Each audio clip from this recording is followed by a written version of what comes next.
Hello guys, कैसे हैं आप सब लोग। Peak of the Martial World के एपिसोड 46 के साथ हाजिर हूँ। एपिसोड की शुरुआत में मूशिन को दिखाते हैं जो कि कोलिशन लीडर के उस मेन हॉल के बाहर ही खड़ा होता है। उसी वक्त एक नौकर बाहर आता है और उसे कहता है, क्या तुम्हारा नाम मो जियोन है? क्या तुम ही जोंगचियोन ग्रुप के वाइस कमांडर हो? कोलिशन लीडर तुमसे मिलना चाहती है, वो तुम्हें अंदर बुला रहे हैं। मूशिन मास्टर से मिलने के लिए अंदर चला जाता है। कोलिशन लीडर उसके सामने खड़े होते हैं और कहते हैं, हम लोग फाइनली मिल ही गए। मैंने तुम्हारे बारे में बहुत कुछ सुना है कि तुम बहुत ज्यादा स्ट्रॉन्ग हो और बहुत ही अच्छे हो। मैंने तुम्हारे बारे में ये भी सुना था कि तुमने हमारी जेल वालों पर अटैक किया था अपनी एक लड़की को बचाने के लिए, और साथ ही हिबी पैंग क्लैन में भी तुमने काफी ज्यादा तबाही मचाई है और वहाँ पर मास्टर जैंग को तुमने मारा है। और साथ ही तुम्हारी वजह से पूरे 15 दिन तक मेरी कोलिशन लीडर की पोजीशन भी बिल्कुल ऐसी थी जैसे कि मैं कानू के ऊपर बैठा हुआ हूँ। तुमने तो मेरा जीना दोबर कर दिया था। तो वो मो जियोन तुम हो, जोंगचियोन ग्रुप के वाइस कमांडर। मूशिन उनके सामने खड़ा होता है। पता नहीं मूशिन की वो बेइज्जती कर रहे हैं या फिर तारीफ कर रहे हैं। मूशिन कोलिशन के लीडर को आगे से कोई भी जवाब नहीं देता। कोलिशन लीडर उसकी तरफ देखकर हल्का सा मुस्कुरा रहे होते हैं। फिर मूशिन आगे बढ़ता है और उनसे कहता है, कोलिशन के लीडर, मेरा नाम मो जियोन है, मैं आपको ग्रीट करता हूँ। कोलिशन लीडर मूशिन से कहते हैं, मैंने तुम्हारे कमांडर से तुम्हारी बहुत सारी तारीफें सुनी है। इन्होंने कहा है कि हिबी पैंग क्लैन को डिसॉल्व होने से बचाने में तुम्हारा बहुत बड़ा रोल है। गुजू जैंग को भी तुम ही पकड़ कर लाए हो, इसलिए मुझे भी तुम्हारा शुक्रिया अदा करना चाहिए। तुम्हारी वजह से हमारा एक बड़ा क्लैन तबाह होने से बच गया है। मूशिन उनसे कहता है, क्या सब कुछ हल हो गया? वाकई में आपने हिबी पैंग क्लैन वालों को छोड़ दिया है? मास्टर डू वॉन उसे कहते हैं, हाँ, सारा मसला हल हो गया है और वो भी सिर्फ तुम्हारी वजह से। मूशिन उनसे कहता है, मुझे तो ऐसा करना ही था क्योंकि मैं जोंगचियोन ग्रुप का वाइस कमांडर हूँ, और साथ ही मैंने ये सब कुछ अकेले नहीं किया बल्कि मेरे बाकी के ग्रुप के साथी भी मेरे साथ ही थे। मूशिन कहता है, मुझे लगता है कि इस सब में आपने भी हमारी बहुत ज्यादा हेल्प की है क्योंकि आपने चियोन्सो डैन वालों को यहाँ पर हमसे पहले भेज दिया था। मुझे लगता है कि शायद आपको इस बारे में पहले से पता था।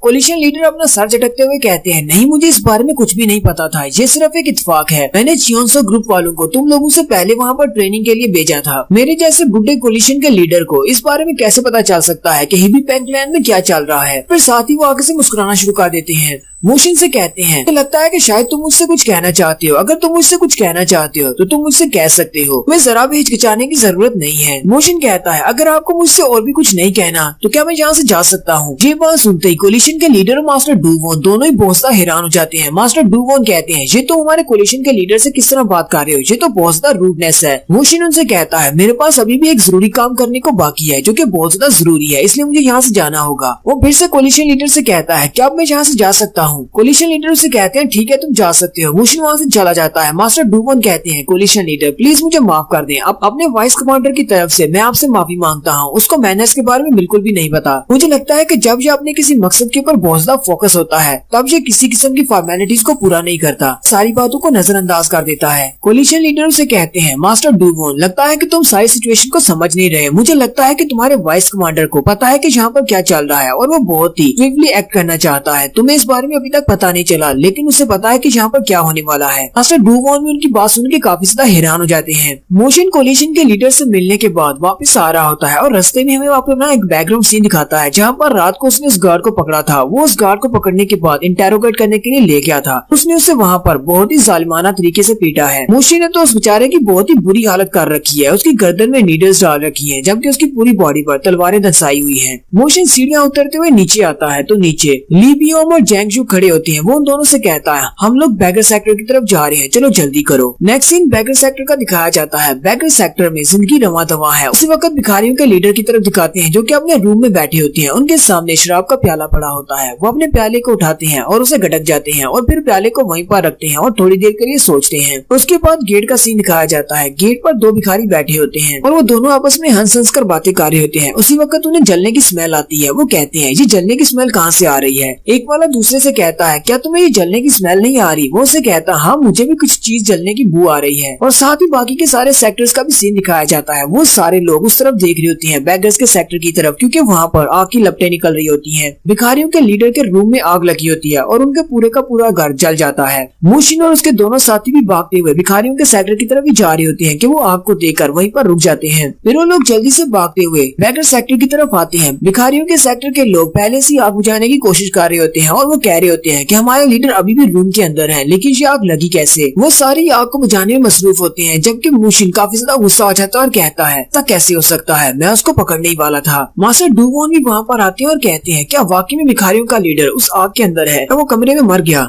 जैंगजून उनसे कहता है, ये सिर्फ एक अंदाजा है, इन्हें लगता है कि वो रूम के अंदर था, लेकिन अभी तक कंफर्म नहीं है। मास्टर डू वॉन उसे कहते हैं, लेकिन तुम सब ऐसा कैसे कह सकते हो? तुमने तो कहा था कि हम लोगों ने लाश को उसी रूम के अंदर से बरामद किया है। तो फिर जो जली हुई लाश तुम उस रूम के अंदर से निकाल कर लाए हो, फिर वो लाश किसकी है? वो भिखारियों के लीडर की नहीं तो? जैंग जुन उनसे कहता है, मास्टर हमें उस रूम के अंदर से जो लाश मिली है वो बहुत ज्यादा जली हुई है और उसकी पहचान नहीं की जा सकती। हमारे वाइस कमांडर ने कहा है कि हमें इस बारे में ज्यादा जल्दबाजी करने की जरूरत नहीं है। हमें नहीं पता कि जो वाकई में उसी की लाश है या फिर किसी और की है। ये उसका कोई प्लान भी हो सकता है वो यहाँ से भाग गया हो। मास्टर डुवोन उसकी बात सुनकर काफी ज्यादा हैरान हो जाते हैं। जब मुशिन ने वुजू जैंग को कोलिशन की जेल में रखने का कहा था, उसी वक्त मास्टर डुवोन से मुशिन ये भी कहा था, मुझे लगता है कि हमारी कोलिशन में कोई ना कोई गद्दार है जो कि ब्लड कल्ट वालों को यहाँ से मैसेजेस भेजता है, उन्हें हमारी सारी खबरें देता है। तो ब्लड कल्ट वाले लोगों को पता था कि हम लोग वहाँ पर वुजू जैंग को पकड़ने के लिए जाने वाले हैं। मास्टर डुवोन से कहते हैं, तुम्हारे कहने का क्या मतलब है? क्या तुम वुजू जैंग को इस्तेमाल करने वाले हो चारे के तौर पर उस बंदे को पकड़ने के लिए जो यहाँ पर गद्दार है? मुशिन कहता है, उन लोगों ने अपने प्लान को पूरा करने के लिए बहुत ज्यादा मेहनत की है। अपने प्लान को फेल होता हुआ देखकर वो लोग कोई ना कोई गलत कदम जरूर उठाएंगे और गुजू जैंग को मारने के लिए आएंगे, इसलिए हमें उन्हें एक मौका तो देना चाहिए। वो गुजू जैंग को मारने के लिए आएंगे तब मैं वहाँ पर रहूंगा, इसलिए आपको परेशान होने की जरूरत नहीं है। जो भी उसे मारने के लिए आएगा मैं उसको पकड़ लूंगा। आपको बस अपनी कल की एल्डर्स की मीटिंग के लिए तैयार रहना है। फिर स्टोरी प्रेजेंट में आ जाती है। मास्टर डुवोन कहते हैं, कहीं उसके कहने का ये मतलब तो नहीं था भिखारियों का लीडर ही ब्लड कल्ट वालों के साथ मिला हुआ था और वही जहाँ से न्यूज तक पहुँचाता था। नेक्स्ट सीन जोंगचियोन ग्रुप के बाहर का दिखाया जाता है। भिखारियों के बहुत सारे लोग वहाँ पर जमा होते हैं और वो उनसे कह रहे होते हैं कि हमारे लीडर की लाश वापस चाहिए, हम उसे प्रॉपरली जाकर दिखलाना चाहते हैं क्योंकि हमारे लीडर हमारे साथ बहुत ज्यादा अच्छे थे। और सारे भिखारी बहुत ज्यादा रो रहे होते हैं और कहते हैं जल्दी से उनकी लाश हमारे हवाले करो। जैंग जुन उन सबसे कहता है, मैंने तुम लोगों से कहा ना कि हम लोग उसकी लाश तुम्हारे हवाले कर देंगे, लेकिन फिलहाल हमें कुछ इन्वेस्टिगेट करना है, उसके बाद तुम्हें वापस कर दी जाएगी, तुम उसे जाकर दफना सकते हो। लेकिन वो तो जैसे उनकी एक भी बात नहीं सुन रहे। वो उनसे कहते हैं, हमें तुम्हारी इन्वेस्टिगेशन से कोई मतलब नहीं है, हमारे लीडर बहुत ज्यादा अच्छे थे, हमें बस उनकी बॉडी चाहिए, चलो जल्दी से उनकी बॉडी हमें दे दो। नेक्स्ट सीन रूम के अंदर का दिखाया जाता है। रूम के अंदर लीडर की बॉडी पड़ी होती है, पता नहीं ये लीडर की बॉडी है या नहीं, तो वो बहुत ज्यादा जली हुई है। मास्टर डुवोन वहीं पर मुशिन के साथ ही खड़े होते हैं। वो मुशिन से कहते हैं, मुझे लगता है कि जिस बंदे की तुम बात कर रहे थे जो यहाँ पर हमारी कोलिशन में गद्दार है, क्या तुम इसी की बात कर रहे थे? मुशिन कहता है, रात के वक्त गुदू जैंग के ऊपर अटैक करने के लिए एक बंदा आया था, वो हमारा एक गार्ड है, उसने पॉइजन नीडल के साथ गुदू जैंग को मारने की कोशिश की। मैंने उसको इन्वेस्टिगेट किया और उसने खुद बताया कि भिखारियों के लीडर ने सब कुछ किया है, वही जहाँ पर ब्लड कल्ट वालों के साथ मिला हुआ है, मुझे भी उसी ने भेजा है। मास्टर डुवोन कहते हैं, तुम्हें नहीं लगता कि वो जिस गार्ड को तुमने पकड़ा है वो गार्ड हमें धोखा दे रहा हो, हमसे झूठ बोल रहा हो? मुशिन कहता है, ऐसा नहीं हो सकता, इस हालत में मैंने उससे इन्वेस्टिगेशन की है, वो मुझसे कभी भी झूठ नहीं बोल सकता। मास्टर डुवोन कहते हैं, तो फिर अब क्या किया जा सकता है? अब हम लोग इसका क्या करें? उसी वक्त हाउन अंदर आती है और वो उनसे कहती है, मास्टर बैगर सेक्टर के वाइस कमांडर आपसे मिलना चाहते हैं, वो यहाँ पर इस बॉडी को आइडेंटिफाई करने के लिए आए हैं। मास्टर डुवोन से कहते हैं, ठीक है उसे अंदर भेज दो। भिखारी जैंग को अंदर भेजा जाता है। अब भिखारी जैंग उस बॉडी के सामने आकर खड़ा हो जाता है और उसको चेक करने के बाद कहता है, हाँ ये हमारे लीडर की ही बॉडी है। भिखारी जैंग उन सबसे कहता है, इसने अपनी सारी जिंदगी हमारे बैगर सेक्टर के नाम कर दी, इसने बैगर सेक्टर के लिए बहुत कुछ किया है, हालांकि इसने जो कुछ भी किया है बहुत ज्यादा गलत है, लेकिन फिर भी इसने हमारे लिए जितना कुछ भी किया है वो बहुत ज्यादा खास है। आप अगर इसको सजा देना चाहते तो वो आप दे सकते थे, लेकिन अब तो ये मर चुका है। इसने हमारे लिए जितना कुछ भी अच्छा किया है उसके बदले में मैं चाहता हूँ कि आप इस बॉडी को हमारे बैगर सेक्टर के हवाले कर दें ताकि हम लोग इसकी बॉडी को रिवाज के मुताबिक दफना सके। मास्टर डुवोन कहते हैं, मैं वैसे भी यही सोच रहा था, ठीक है तुम लोग इसे ले जा सकते हो। भिखारी जैंग कहता है, मैं अपनी ब्रांच वालों को भी बता दूंगा कि इस मसले में जितना हो सके वो आप लोगों की हेल्प करें। फिर नेक्स्ट सीन में दिखाते हैं, सारे के सारे भिखारी अपने साथ एक कार्ट लेकर आए होते हैं और वो उस लाश को उसके ऊपर डालते हैं और रोते हुए अपने लीडर की लाश को लेकर अपने सेक्टर की तरफ वापस चले जाते हैं। मास्टर डुवोन मुशिन से कहते हैं, अब हमें इस बारे में बहुत ही सीरियसली सोचना होगा। पहले वो लोग हीबी पेंग क्लैन में आए, फिर उसके बाद सेंट्रल एजेंसी, उसके बाद अब हमारी कोलिशन में बैगर सेक्टर तक पहुंच गए हैं। पता नहीं उनके लोग कहां तक फैले हुए हैं। मास्टर डुवोन कहते हैं, हमने तो सिर्फ एक प्यादे को पकड़ा है, पता नहीं जहाँ पर कोलिशन में कितनी ज्यादा फैमिलीज होंगी और कितनी ज्यादा फैक्शंस होंगी जिनके अंदर ब्लड कल्ट वाले पहले से घुस चुके हैं। मास्टर डुवोन के वहाँ से चले जाने के बाद भिखारी जैंग मुशिन से कहता है, हमने जो कुछ भी सोचा था वो सब कुछ सच साबित हुआ। तुम्हें अब कैसा महसूस हो रहा है अपनी बात को सच होता हुआ देखकर? लेकिन मुझे इस बात से बहुत ज्यादा गुस्सा आ रहा है। मुशिन उसे कहता है, तुम्हें इस सारी बात का तो खुद से पता होगा क्योंकि तुमने खुद ही लाश को आइडेंटिफाई किया है। भिखारी जैंग उसे कहता है, तुम्हें क्या लगता है कि भिखारियों के लीडर ने यानी हमारे लीडर ने खुदकुशी की है? मुशिन कहता है, उसकी बॉडी के ऊपर जलने के अलावा और भी कोई निशान नहीं था, मुझे नहीं लगता कि उसके ऊपर किसी ने अटैक किया होगा और जानबूझकर वहाँ पर आग लगाई होगी ताकि वो सबूतों को मिटा सके, इसलिए मैं हर पॉसिबिलिटी के लिए तैयार हूँ। हो सकता है कि कल्ट वालों ने वहाँ पर घुसकर उसको मार डाला हो या फिर उसने जानबूझकर खुदकुशी की हो कि वो इस सारी शर्मिंदगी से बचना चाहता हो। भिखारी जैंग उसे कहता है, मैं इस बात बात को मानने को तैयार नहीं कि उसने खुदकुशी की है, ये एक कत्ल है। मोशन भी उसकी बात सुन के हैरान हो जाता है। कहता है तुम्हें इस बारे में इतना पक्का कैसे है? भिखारी जैंग उससे कहता है कल रात मैं अपने लीडर से मिला था, हम दोनों बैठकर पी रहे थे। रात को उसने मुझे वो सारी बातें बता दी जो कि उसने मुझे बतानी थी। उसने मुझे कहा कि कल सुबह मैं खुद ब खुद योंगचियन ग्रुप में चला जाऊंगा और अपने आप को उनके हवाले कर दूंगा। भिखारी जैंग कहता है हो सकता है कि रात को उसने मुझसे झूठ बोला हो, लेकिन तुम्हें नहीं लगता कि एल्डर्स की मीटिंग के फौरन बाद उसके घर को आग लग जाती है और वो भी साथ ही अंदर जलकर मर जाता है? ये तो बहुत ज्यादा अजीब है। क्या तुम्हें भी ऐसा लगता है? हमारे लीडर के पास ऐसी कोई रीजन नहीं थी लीडर्स की मीटिंग खत्म होने तक रुकने की। अगर उसे खुदकुशी करनी होती तो वो रात को ही कर लेता। पूरे के पूरे घर को साथ जलाने की क्या जरूरत थी? उनके घर को आग उस वक्त लगाई गई जब सभी लोग जाग रहे थे, लेकिन सभी को दिखाई दे कि उनके घर को आग लगी हुई है। मास्टर ने जानबूझकर खुदकुशी कर ली है अपने आप को बचाने के लिए, क्योंकि वो गद्दार थे, सभी के सामने शर्मिंदा नहीं होना चाहते थे। उस आग को लगाने का मकसद यही है कि जिसने भी आग लगाई है वो चाहता है कि इन्वेस्टिगेशन को खत्म कर दिया जाए, सारे का सारा इल्जाम लीडर के सर पे आ जाए और ये बात यहीं पर खत्म हो जाए। साथ ही भिखारी जैंग रोना शुरू कर देता है, जबकि मोशन उसकी बात सुनने के बाद उसे कोई भी जवाब नहीं देता। और यहीं पर हमारी एपिसोड 46 का एंड होता है। एक्सप्लेनेशन अच्छी लगी हो तो कमेंट करके जरूर बताइएगा। चैनल को सब्सक्राइब कर दें, वीडियो को लाइक और शेयर कर दें। शुक्रिया। हेलो गाइस, कैसे हैं आप सब लोग? Peak of the master world के एपिसोड 47 के साथ हाजिर हूँ। तो एपिसोड 47 की शुरुआत में कोलिशन के लीडर मास्टर डू वॉन का सीन दिखाया जाता है। कोलिशन के लीडर मास्टर डू वॉन से कहते हैं क्या तुम वाकई में इस बारे में श्योर हो कि भिखारियों के लीडर वही गद्दार थे? साथ ही कोलिशन के लीडर मास्टर डू वॉन से कहते हैं अब बताओ कि आगे हमें क्या करना है? मास्टर डू वॉन कहते हैं वैसे तो मैंने किसी को भी इस बारे में नहीं बताया, नहीं चाहता कि कोलिशन में किसी को इस बारे में पता चले, क्योंकि भिखारियों के लीडर की सभी लोग बहुत ज्यादा इज्जत करते थे। मैंने सभी को यही बताया है कि उसने आत्महत्या की है, लेकिन मैंने सीक्रेटली अपनी इन्वेस्टिगेशन को जारी कर दिया है और अपने कुछ लोगों को भी इस काम पर लगा दिया है, क्योंकि मुझे लगता है कि ये एक आत्महत्या नहीं बल्कि ये एक मर्डर है। कोलिशन लीडर भी उसकी बात सुनकर हैरान होते हैं और कहते हैं तो तुम्हारे कहने का मतलब है कि यहाँ पर हमारे कोलिशन के अंदर ही रहते हुए किसी ने हमारे भिखारियों के लीडर को मार डाला। क्या तुम्हें लगता है कि ऐसा पॉसिबल है? मास्टर डू वॉन कहते हैं जी ऐसा हो सकता है। अगर भिखारियों के लीडर ब्लड कल्ट वालों के लिए काम कर सकते हैं तो कोई भी यहाँ पर गद्दार हो सकता है। नेक्स्ट सीन भिखारियों के लीडर के मेमोरियल का दिखाया जाता है, जहाँ पर अगरबत्ती जलाकर भिखारी जैंग खड़ा होता है। वून कहता है भिखारियों के पूरे सेक्टर में ब्रदर जैंग सिर्फ लीडर की बहुत ज्यादा इज्जत करता था, क्योंकि वो उसे समझता था कि वो बहुत ही नेक इंसान है। इसी वजह से तो मुझे उसके बारे में जब पता चला कि वो इस तरह का गद्दार है तो मैं ब्रदर जैंग को ये सब कुछ नहीं बताना चाहता था, क्योंकि मुझे लगा कि ये उस बात से काफी ज्यादा अफसुर्दा हो जाएगा। लेकिन अब जबकि उनके लीडर ने खुदकुशी कर ली है, अब हम लोग क्या कर सकते हैं? लेकिन मुझे लगता है कि जैंग इस बात से जरा भी मुतमिन नहीं है। मोशन उसे कहता है वो नहीं हो, जैंग ने जो कुछ भी कहा है वो बिल्कुल ठीक कहा है। उसे लगता है कि उसका मर्डर हुआ है और ये बात बिल्कुल सच है, उसका मर्डर हुआ है। मुझे लगता है कि हमारी कोलिशन में कोई ना कोई ऐसा जरूर है जो ब्लड कल्ट वालों के साथ मिला हुआ है और उनके सारे काम कर रहा है। फिर मोशन और वून बाहर आ जाते हैं, वो गली में चलते हुए जा रहे होते हैं। मोशन उसे कहता है मुझे लगता है कि हमारी किसी फैक्शन या फिर कोई एल्डर भी इस तरह का गद्दार हो सकता है, या फिर हमारे पैलेस से भी कोई हो सकता है। वून उसे कहता है तुम्हारी इस बात का क्या मतलब है? पैलेस से कौन हो सकता है? मोशन कहता है हो सकता है कि हमारी कोलिशन का लीडर भी एक गद्दार हो और ब्लड कल्ट के लिए काम करते हो। उसी वक्त उनके पास से दो गार्ड्स गुजरते हुए जा रहे होते हैं। वो दोनों भी उनकी बात सुनकर हैरान हो जाते हैं और कहते हैं ये लोग हमारे कोलिशन के लीडर के ऊपर भी शक कर रहे हैं। वो उन दोनों गार्ड की तरफ देखता है और मोशन से कहता है अगर तुम्हें इस तरह का कोई मजाक करना भी है तो कम से कम जगह तो देखकर बोलो, भी बहुत बड़ा मसला हो जाता। तुम हमारे कोलिशन के लीडर के बारे में इस तरह की बात नहीं कर सकते, क्योंकि इस वक्त यहाँ पर तुम मो जियोन हो, योंगचियन ग्रुप के एक वाइस कमांडर, ना कि तुम मुशिन हो। मुशिन उसकी बात सुनने के बाद हल्का सा मुस्कुरा देता है।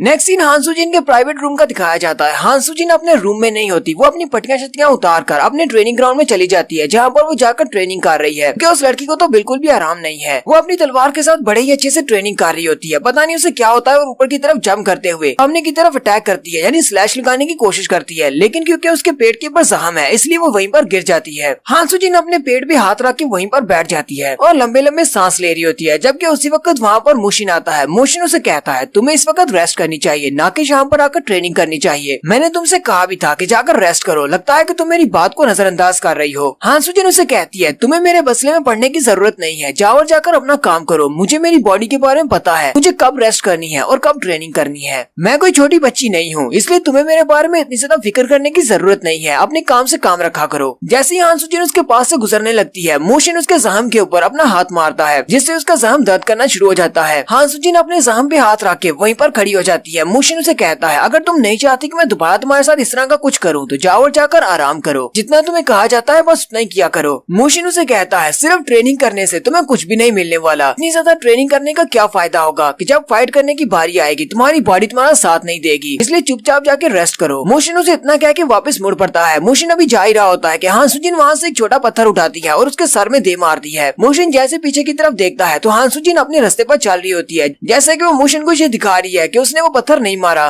मोशिन भी उसकी इस हरकत की वजह से गुस्सा नहीं होता बल्कि हंसना शुरू कर देता है और कहता है ये लड़की तो बहुत ज्यादा पागल है। नेक्स्ट सीन ब्लड कल्ट वालों का दिखाया जाता है उसी माउंटेन के ऊपर जहाँ पर उनके लीडर बैठे हुए हैं। लीडर अपनी सीट के ऊपर बैठी होती है जबकि दूसरा एल्डर उनके पास आता है, उन्हें सारी बात बताता है। वो एल्डर लीडर से कहता है बीबी पैंग क्लैन को रिजॉल्व करने का हमारा मिशन फेल हो चुका है और हमारे इस प्लान के फेल होने की मेन वजह एजेंसी लीडर का किडनैप होना है जो कि जोंगचियन ग्रुप वालों ने किया है। ये जोंगचियन ग्रुप वाले हमारे रास्ते की सबसे बड़ी रुकावट बनते जा रहे हैं। एल्डर अपने लीडर से कहते हैं हमने गुजू चैंग के जितने भी रिश्तेदार थे उन सभी को मार डाला है, कोई भी सबूत पीछे नहीं छोड़ा और साथ ही मैंने गुजू चैंग को भी मारने के ऑर्डर्स दिए हैं और उनसे कहा है कि पीछे कोई भी सबूत मत छोड़ना। लीडर यहाँ पर पहली बार बोलते हैं और उसे कहते हैं मोजियोन, क्या ये सब कुछ उसी लड़के मोजियोन ने किया है जिसने मास्टर जैंग को मारा था? एल्डर उनसे कहते हैं जी बिल्कुल, आपने बिल्कुल ठीक पहचाना, ये वही लड़का है। एल्डर अपने लीडर से कहते हैं मुझे नहीं लगता कि अब हम लोग और ज्यादा छुपे रह सकते हैं, हमें मैदान में आना ही पड़ेगा और इन सभी का सामना करना पड़ेगा। लीडर उसकी बात सुनने के बाद आगे से कोई भी जवाब नहीं देते। तो यहीं पर नेक्स्ट सीन में मुशिन का एक और नया मिशन स्टार्ट हो चुका है। मुशिन एक दूसरे स्टेट में जाता है, वहाँ पर बाजार में काफी ज्यादा चहल पहल होती है, बाजार में काफी रश होता है, बहुत सारे लोग वहाँ पर अपने लिए कुछ चीजें खरीद रहे होते हैं। जबकि मुशिन भी सर पे टोपी पहनकर और एक चोगा पहनकर वहाँ पर चला जाता है। वहीं पर साइड पर दिखाते हैं एक ग्राउंड में काफी सारे लोग जमा होते हैं, वो सारे लोग फाइट देख रहे होते हैं। वहाँ पर एक लड़की होती है क्योंकि वहाँ पर कुछ लोगों को हायर करने के लिए उनके साथ फाइट कर रही होती है ताकि वो उनको देख सके कि उनके अंदर कितनी एबिलिटीज हैं और क्या वो वॉरियर्स वाकई में काफी ज्यादा स्ट्रॉन्ग है या नहीं। उस लड़की के पास एक स्पीयर होता है, वो अपने स्पीयर से सामने वाले बंदे पर अटैक करती है जिसके पास एक तलवार होती है। सामने वाला बंदा काफी ज्यादा हटा कट्टा होता है लेकिन वो उस लड़की से हार जाता है और उस बंदे के हाथ से उसकी तलवार छूट जाती है। सारे लोग एक दूसरे से कह रहे होते हैं जरा बचना, ये तलवार यहीं पर गिरने वाली है, लेकिन वो तलवार उड़ती हुई जाकर मोशन के पैरों में गिरती है। मोशन भी उनकी तरफ देखकर हैरान हो जाता है। वो लड़की उन सब से कहती है इतना काफी नहीं है, मुझे बहुत ही स्ट्रॉन्ग वॉरियर चाहिए, तुम सब लोग तो बिल्कुल बेकार हो। वो लड़की उन सब से कहती है अगर तुम सब लोग मुझे नहीं हरा सकते तो फिर तुम लोग सोसो रियान के साथियों को कैसे हराओगे? वो लड़की उन सब से कहती है क्या तुम में से कोई और ट्राई करना चाहेगा? में से जो भी अच्छा वॉरियर होगा मैं उसे बहुत ही अच्छी कीमत दूंगी, जो भी मेरा साथ देगा सोसो रियान के साथियों को हराने में। मोशन आगे बढ़ता और कहता है मैं कोशिश कर सकता हूँ। वो सारे लोग देखकर कह रहे होते हैं लगता है कि एक और लड़का यहाँ पर पिटने के लिए आ गया है, ये लड़की काफी ज्यादा स्ट्रॉन्ग है। कुछ कह रहे होते हैं पता नहीं, चलो देखते हैं ये कितने सेकंड इस लड़की के सामने टिक पाएगा। वो लड़की मोशन से कहती है चलो ठीक है, मैं तुम्हें एक मौका देती हूँ, अपने लिए एक वेपन को चूज करो। मोशन उसे कहता है नहीं, मुझे वेपन की जरूरत नहीं है, मैं अपने हाथों से फाइट करता हूँ। वो लड़की कहती है लगता है कि तुम हाथों से ही फाइट करते हो, चलो फिर ठीक है, लेकिन क्या वाकई में तुम एक स्पीयर का मुकाबला कर पाओगे, वो भी सिर्फ अपने हाथों से? अंदर से वो सोच रही होती है लगता है कि ये एक बेवकूफ है कि अपने हाली हाथों से एक स्पीयर का मुकाबला करना चाहता है। जैसी फाइट स्टार्ट होती है वो लड़की बड़ी स्पीड के साथ ऊपर की तरफ जंप करती है और अपने स्पीयर के साथ मुशिन के ऊपर अटैक कर देती है और वहाँ पर एक जबरदस्त धमाका होता है, लेकिन मुशिन उसके अटैक से अपने आप को अवॉइड कर लेता है। ये देखकर तो वो लड़की भी काफी हैरान हो जाती है। वो वहीं से अपने स्पीयर को फिर से घुमाती है और उसकी मुंडी पर अटैक करती है, लेकिन मुशिन नीचे की तरफ झुकते हुए उसके अटैक को अवॉइड कर लेता है और वो बड़ी स्पीड के साथ उसके पीछे चला जाता है। वो लड़की जल्दी से पीछे की तरफ घूमती है और अपने स्पीयर से उसके ऊपर अटैक करती है, लेकिन मुशिन जंप करता हुआ काफी पीछे चला जाता है। वो उसे कहती है तुम तो काफी ज्यादा अच्छे हो, जबकि बाकी के सारे लोग चिल्ला रहे होते हैं और कहते हैं लगता है इस लड़के को सिर्फ डॉज करना आता है। वो उसे कहते हैं यार तुम भी इसके ऊपर अटैक करो, इतना मजा नहीं आ रहा। वो लड़की अपनी पावर्स को रिलीज करती है और कहती है तुम तो काफी ज्यादा अच्छे हो डॉज करने में, चलो देखते हैं तुम इसको कैसे डॉज करते हो। वो अपनी पावर्स के साथ अपने स्पीयर को इम्ब्यूट करती है और बड़ी स्पीड के साथ मुशिन के ऊपर अटैक करती है। इस बार तो मुशिन भी उसके अटैक को डॉज नहीं कर पाता, उसका स्पीयर सीधा उसकी टोपी में लगता है और उसकी टोपी में फट जाती है और मुशिन भी इस बात से काफी ज्यादा हैरान होता है। इस बात से वो लड़की काफी खुश होती है और मुशिन से कहती है लगता है कि तुम काफी ज्यादा चौंक गए हो, तुम्हें चौंकने की जरूरत नहीं है, मैं वाकई में स्ट्रॉन्ग हूँ। और फिर से अपने स्पीयर को घुमाते हुए मुशिन के ऊपर अटैक करती है, लेकिन मुशिन उसके अटैक को अवॉइड करता है और वो एक दो बार अपने स्पीयर को इसी तरह अपनी पावर्स के साथ इम्ब्यूट करके उसके ऊपर घुमाती है। पहली बार तो उसने उसकी टोपी को निशाना लगा लिया था, लेकिन अब उसके ऊपर अटैक नहीं कर पा रही। इस बार वो सीधा उसके मुंह की तरफ अटैक करती है, लेकिन मुशिन अपने हाथ से उसके स्पीयर की नोक को पकड़ लेता है। वो लड़की बहुत हैरान होती है और कहती है ऐसा कैसे हो सकता है, इसने सिर्फ अपने हाथों से मेरे स्पीयर को कैसे रोक लिया। मुशिन ने उसके स्पीयर की नोक को अपने एक हाथ से पकड़ा होता है और अपने दूसरे हाथ से उसके स्पीयर के ऊपर टैप करता है, जिसकी वजह से उसके स्पीयर के अंदर क्योंकि लचक होती है वो हिलना शुरू होता है और उस लड़की के हाथ से उसका स्पीयर छूट जाता है। मुशिन उस स्पीयर को नीचे गिराने की बजाय उस स्पीयर को अपने हाथ में पकड़ लेता है और साथ ही उसे मोड़ते हुए उस लड़की के सामने कर देता है, यानी कि वो लड़की हार चुकी है। उस लड़की को लगता है कि शायद मुशिन अपने स्पीयर से उसके ऊपर अटैक करने वाला है। वो पीछे की तरफ गिर जाती है। बाकी वे सारे देखने वाले बहुत ज्यादा हैरान होते हैं और चिल्लाकर कह रहे होते हैं, ये वाला लड़का तो काफी अच्छा है, इसने उस लड़की का स्पीयर ही छीन लिया है, लगता है कि इसको पैसे मिलने वाले हैं। मुशिन उसके स्पीयर को उसकी तरफ फेंक देता है और कहता है, तुम्हारा स्पीयर तो काफी ज्यादा अच्छा है, दोबारा इसे अपने हाथ से मत गिराना। वो लड़की काफी ज्यादा खुश हो जाती है और कहती है, तुम तो वाकई में बहुत ही अच्छे वॉरियर हो। मुशिन अपनी हैट को उठाता है और कहता है, मुझे नहीं लगता कि अब मैं इसको दोबारा पहन सकता हूँ, क्योंकि इसके अंदर तो सुराख हो गया है। वो लड़की भी उठकर खड़ी हो जाती है और कहती है, मैंने फाइनली उसको ढूंढ ही लिया, वॉरियर जो कि मेरा साथ दे सकता है 100 रियान को हराने में। मैं इसी तरह के एक मार्शल आर्टिस्ट को तो ढूंढ रही थी जो कि काफी ज्यादा स्ट्रॉन्ग हो। नेक्स्ट एक बैकग्राउंड सीन दिखाया जाता है जहाँ पर मुशिन और मास्टर डू वॉन कोलिशन के लीडर के पास बैठे होते हैं। कोलिशन के लीडर उन सभी से कहते हैं, 20 साल हो चुके हैं गॉड ऑफ वार को गायब हुए। गॉड ऑफ वार ने दोनों ही फैक्शन और कल्ट्स के दरमियान में एक अमन को कायम रखा था, जिसकी वजह से दोनों आपस में फाइट नहीं करते थे, कल्ट वाले और सेक्टर वाले। लेकिन उसके गायब होने के बाद से, जब से हमारी म्यूरिम कोलिशन ने इस जंग को जीता है, तब से अमन और शांति है। लेकिन मुझे नहीं लगता कि बहुत सारे मार्शल आर्टिस्ट को इस तरह की शांति पसंद है, क्योंकि एक मार्शल आर्टिस्ट तो बेकार हो जाता है अगर शांति हो। एक मार्शल आर्टिस्ट हमेशा ही अपनी पीक की तरफ जाता है, यानी कि उसे Peak of the Martial World की तलाश होती है, ताकि वो अपनी कल्टीवेशन को बहुत ज्यादा बढ़ा सके। ब्लड कल्ट वाले यही काम तो कर रहे हैं, वो इस तरह के मार्शल आर्टिस्ट को ढूंढते हैं। इन्हें अमन बिल्कुल भी पसंद नहीं और वो चाहते हैं कि हर वक्त जंग लगी रहे, उन्हीं को अपने लिए इस्तेमाल करते हैं। मास्टर डू वॉन कहते हैं, यहीं पे हमारे जोंगचियन ग्रुप का काम आता है, हमारे जोंगचियन ग्रुप का मकसद बहुत ज्यादा क्लियर है। मास्टर डू वॉन कहते हैं, हमारी 5 बड़ी फैमिलीज और 9 यूनाइटेड सेक्टर्स के जितने भी लोग हैं, हम लोग चाहते हैं कि उन सभी के सभी को इन्वेस्टिगेट किया जाए, किसी को भी नहीं छोड़ा जाएगा। हमारा ग्रुप ये काम करेगा। हमारी म्यूरिम कोलिशन में जितने भी इस तरह के इवल सेक्टर के लोग छुपे हुए हैं, उन सभी को ढूंढ कर निकाला जाएगा और उन्हें सजा दी जाएगी। कोलिशन लीडर मास्टर डू वॉन से कहते हैं, तो आप कहना क्या चाहते हैं, हमें कहाँ से शुरू करना चाहिए? मुशिन उनसे कहता है, मैंने एक छोटे से सेक्टर के बारे में सुना है, मुझे लगता है कि वो बहुत ज्यादा सस्पिशियस है, इसलिए मैं सबसे पहले वहाँ पर जाऊंगा। और उस छोटे सेक्टर का नाम ट्विन ड्रैगन सेक्टर होता है। यहाँ पर इस वक्त मुशिन खड़ा है और ये लड़की ट्विन ड्रैगन सेक्टर के पुराने चीफ की बेटी है। और यहीं पर हम लोग अपनी एपिसोड 47 का एंड करते हैं। एक्सप्लेनेशन अच्छी लगी हो तो कमेंट करके जरूर बताइएगा। चैनल को सब्सक्राइब कर दे, वीडियो को लाइक और शेयर कर दे। शुक्रिया।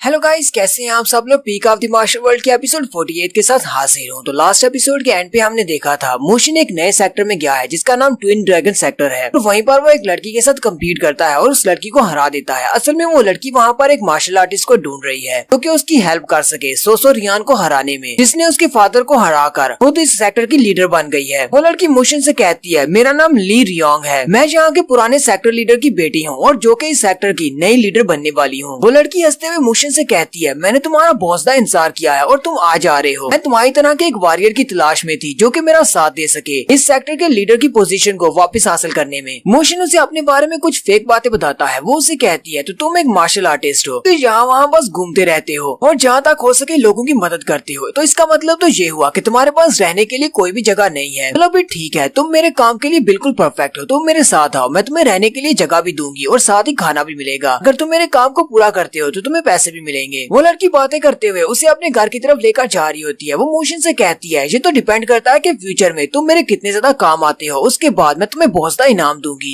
ली रियान उसे अपने घर में लेकर जाती है। वो जैसे दरवाजा खोलकर अंदर जाती है तो सामने बिस्तर के ऊपर उसके डैड होते हैं जो कि काफी ज्यादा बुरी हालत में हैं। वो ना तो अपने बिस्तर से उठ सकते हैं, ना ही बोल सकते हैं और ना ही शायद सुन सकते हैं। ली रियान भागती हुई अपने फादर के पास जाती है और उनका हाथ पकड़कर कहती है, फादर मुझे एक बहुत ही अच्छा वॉरियर मिल गया है, अब मैं 100 रियान को हरा दूंगी और फिर मैं दोबारा से आपके इसी सेक्टर के लीडर बन जाऊंगी और आपको मुझके ऊपर बहुत ज्यादा फख्र होगा। मुशिन उसे कहता है, क्या यह बंदा तुम्हारा फादर है? ली रियान उसे कहती है, हाँ ये मेरा फादर है, इसका नाम ली वोंग वू है, मेरे डैड ट्विन ड्रैगन सेक्टर के लीडर हुआ करते थे। ली रियान अपने डैड से कहती है, डैड मैं आपसे वादा करती हूँ मैं दोबारा से अपने सेक्टर की लीडर बनकर दिखाऊंगी तो आपकी पोजीशन को हासिल करूंगी। मुशिन अभी वहीं पर खड़ा होता है कि यहीं पर वो हमें एक और बैकग्राउंड सीन दिखाता है जहाँ पर मास्टर डू वॉन उसे कहते हैं, तुम ट्विन ड्रैगन सेक्टर क्यों जाना चाहते हो? मुशिन उनसे कहता है, मैंने सुना है कि ट्विन ड्रैगन सेक्टर के लीडर को किसी ने जहर दिया है, उसके इल्जाम में किसी को पकड़कर यहाँ पर कोलिशन की जेल में लाया गया है। जब उस बंदे को इंटेरोगेट किया गया तो उसने किसी भी बात का सही जवाब नहीं दिया। मुझे लगता है कि इस सब में भी ब्लड कल्ट वाले शामिल हैं। साथ ही वो कैदी जिसे यहाँ यहाँ पर भेजा गया है। वो कह रहा था कि उसने ये सब कुछ नहीं किया, उसके ऊपर इल्जाम लगाया गया है और उसने जितने भी जुमले बोले उनमें से कुछ लफ्ज ऐसे थे जो कि ब्लड कल्ट वालों के साथ मिलते जुलते हैं। मास्टर डुवॉन उसे कहते हैं तुम्हारी बात ठीक है, अगर तुम्हें जरा सा भी शक है कि वो लोग ब्लड कल्ट वालों के साथ मिले हुए हैं तुम वहाँ पर जरूर जाओ। स्टोरी प्रेजेंट में आ जाती है। मोशिन उस लड़की से कहता है क्या मैं तुम्हारे फादर का चेकअप कर सकता हूँ। मोशिन अपना हाथ आगे बढ़ाता है और उसकी पल्स को चेक करता है। वो लड़की उसे कहती है क्या तुम एक डॉक्टर हो। मोशिन कहता है नहीं मैं एक डॉक्टर तो नहीं हूँ लेकिन मुझे मेडिसिन के बारे में काफी कुछ पता है। वो पहले उसकी पल्स को चेक करता है और उसके बाद उसकी आंखों को खोलकर चेक करता है और फिर साथ ही उसकी कमीज हटाकर उसकी नाक के अंदर अपनी उंगली डालता है। मोशिन उसका चेकअप करने के बाद सोच रहा होता है इसकी बॉडी के ऊपर जितने भी सिम्टम्स हैं वो सारे के सारे मास्टर डूचियोन के रिलेटेड हैं। हिबी पेंग क्लैन के मास्टर डूचियोन जिन्हें जहर दिया गया था उनके अपने ही भाई ने जहर दिया था। मोशिन कहता है इसको भी बिल्कुल वैसा ही पॉइजन दिया गया है, ऐसा पॉइजन जो कि हमारे चाइना का नहीं है, जो कि चाइना के बाहर से आया है। मुझे कंफर्म हो गया है कि ये सब कुछ ब्लड कल्ट वालों ने किया है।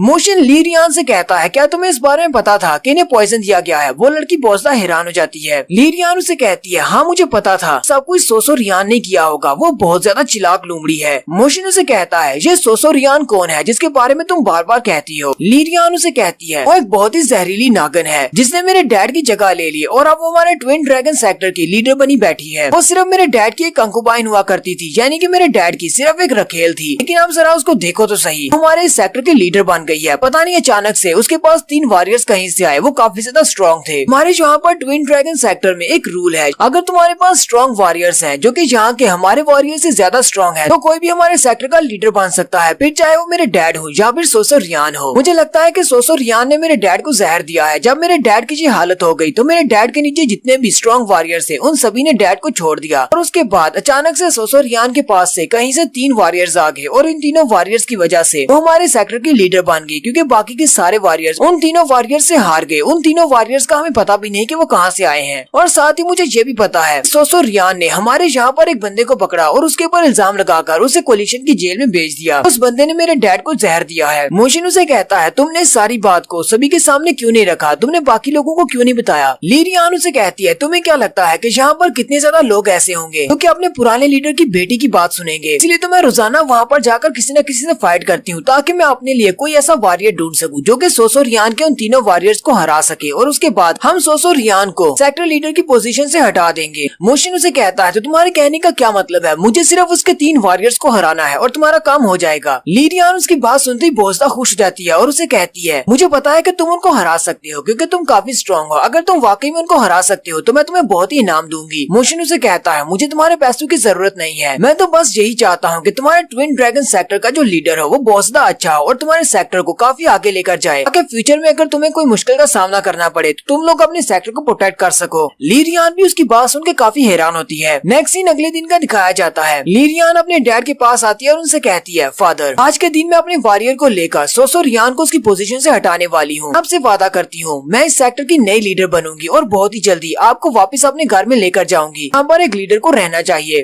फिर वो वहाँ से उठकर बाहर आ जाती है। मोशिन पहले से बाहर उसका इंतजार कर रहा होता है। वो मोशिन से कहती है चलो चलते हैं और जाके उस सोसो रियान को दिखाते हैं कि हम लोग किस काबिल हैं। Next scene twin dragon faction का दिखाया जाता है जो कि काफी ज्यादा सीढ़ियां चढ़ने के बाद ऊपर बनाया गया होता है। वहीं पर दरवाजे पर 2 गार्ड्स खड़े होते हैं। वो कहते हैं सामने से कौन आ रहा है, जल्दी से अपनी पहचान बताओ। ली रियान उन दोनों से कहती है लगता है कि तुम दोनों ने मुझे पहचानना छोड़ दिया है, अभी मुझे यहाँ से गए हुए इतने दिन तो नहीं हुए। वो उसे देखकर काफी ज्यादा खुश हो जाती है और कहते हैं ली रियान तुम यहाँ पर क्या कर रही हो। ली रियान उन दोनों गार्ड से कहती है जाके अपनी लीडर सोसो रियान को बता दो मैं यहाँ पर अपने साथ एक वॉरियर लेकर आई हूँ, अब तुम्हारी सोसो रियान को मेरे हाथों से कोई भी नहीं बचा सकता। वो ली रियान और मोशिन को अंदर आने देते हैं। बहुत सारे लोग वहाँ पर ये मैच देखने के लिए इकट्ठे हो गए हैं। ली रियान अरीना के सेंटर में खड़ी होती है जबकि वहीं पर दीवार के ऊपर सोसो रियान अपने वॉरियर्स के साथ आती है। वो सारे के सारे उसे ग्रीटिंग्स करते हैं क्योंकि वो सारे के सारे से अपनी लीडर मानते हैं। सोसो रियान वहीं पर आकर खड़ी हो जाती है और ली रियान से कहती है ली रियान मेरी बच्ची क्या तुम्हें वाकई में ऐसा करने की जरूरत है, तुम बार बार ऐसा करने के लिए यहाँ पर क्यों आ जाती हो। मुझे ये बात अच्छी तरह पता है, ना सिर्फ मुझे बल्कि सभी को पता है कि तुम मुझे पसंद नहीं करती, तुम मुझसे नफरत करती हो, लेकिन तुम यहाँ पर आकर बार बार शर्मिंदा होती हो, तुम अपने डैड का नाम डबो रही हो। भाई तुम इस बात को एक्सेप्ट क्यों नहीं कर लेती कि अब मैं तुम्हारी लीडर हूँ, क्योंकि बाकी सभी ने इस बात को एक्सेप्ट कर लिया है। तुम कितनी बार यहाँ पर आकर मुझे चैलेंज कर चुकी हो। ली रियान उसे कहती है मैं तुम्हें कभी भी अपनी लीडर नहीं मानूंगी और मैं तुम्हें बार बार चैलेंज करने के लिए आती रहूंगी। ली रियान कहती है मैं तो यहाँ पर अपने ट्विन ड्रैगन फैक्शन में से कचरे को साफ करने के लिए आई हूँ, चालाक लोमड़ी जाएगी। ये बात सुनते ही बाकी के सारे वॉरियर्स उसे कहते हैं ली ली रियान जरा तमीज से पेश आओ, ये हमारी लीडर है, तुम हमारी लीडर से इस तरह बात नहीं कर सकती। ली रियान उन सभी से कहती है इस बूढ़ी औरत ने तुम सभी को धोखा दिया है, ये बहुत बड़ी चालाक लूमड़ी है और एक जहरीली नागन है। आज मैं तुम सभी को दिखा दूंगी। आज मैं अपने साथ एक वॉरियर को लेकर आई हूँ जो कि इसके तीनों वॉरियर्स को हरा देगा। ली रियान मोशियन से कहती है मोशियन जल्दी से यहाँ पर आ जाओ। मोशियन भी अपने चोगे को उतार देता है और चलता हुआ अरीना के सेंटर में आ जाता है। ली रियान उसे कहती है अब मेरी सारी उम्मीदें तुम्ही पर है। मोशियन उसे कहता है परेशान मत हो, आज तुम्हें लीडर बनाकर ही छोड़ूंगा। सोसो रियान उसकी तरफ देख रही होती है और कहती है ये लड़की वाकई में पागल है, मैंने इसे अपनी सोतेली बेटी करके छोड़ दिया था, बस चुपचाप बैठे रहना था, मैं इसके सामने टुकड़े फेंकती हूँ, उसे खाते रहना था, लेकिन ये बार बार मुझे चैलेंज करने के लिए आ जाती है। सोसो रियान उसे कहती है हमारे ट्विन ड्रैगन सेक्टर के रूल्स के मुताबिक यहाँ पर 3 फाइट्स होंगी, लेकिन तुम यहाँ पर अकेले हो, क्या तुम अकेले तीनों से फाइट करोगे? मोशन कहता है हाँ मैं अकेला ही काफी हूँ। सोसो रियान उसे कहती है तुम तो काफी ज्यादा कॉन्फिडेंट लगती हो, चलो ठीक है तुम्हारी मर्जी। अपने पहले वॉरियर जिसका नाम ग्यूटाई है उसे कहती है जाओ, और साथ ही उसे कहती है इसे मार डालना, जिंदा मत छोड़ना। ग्यूटाई जंप करते हुए नीचे चला जाता है।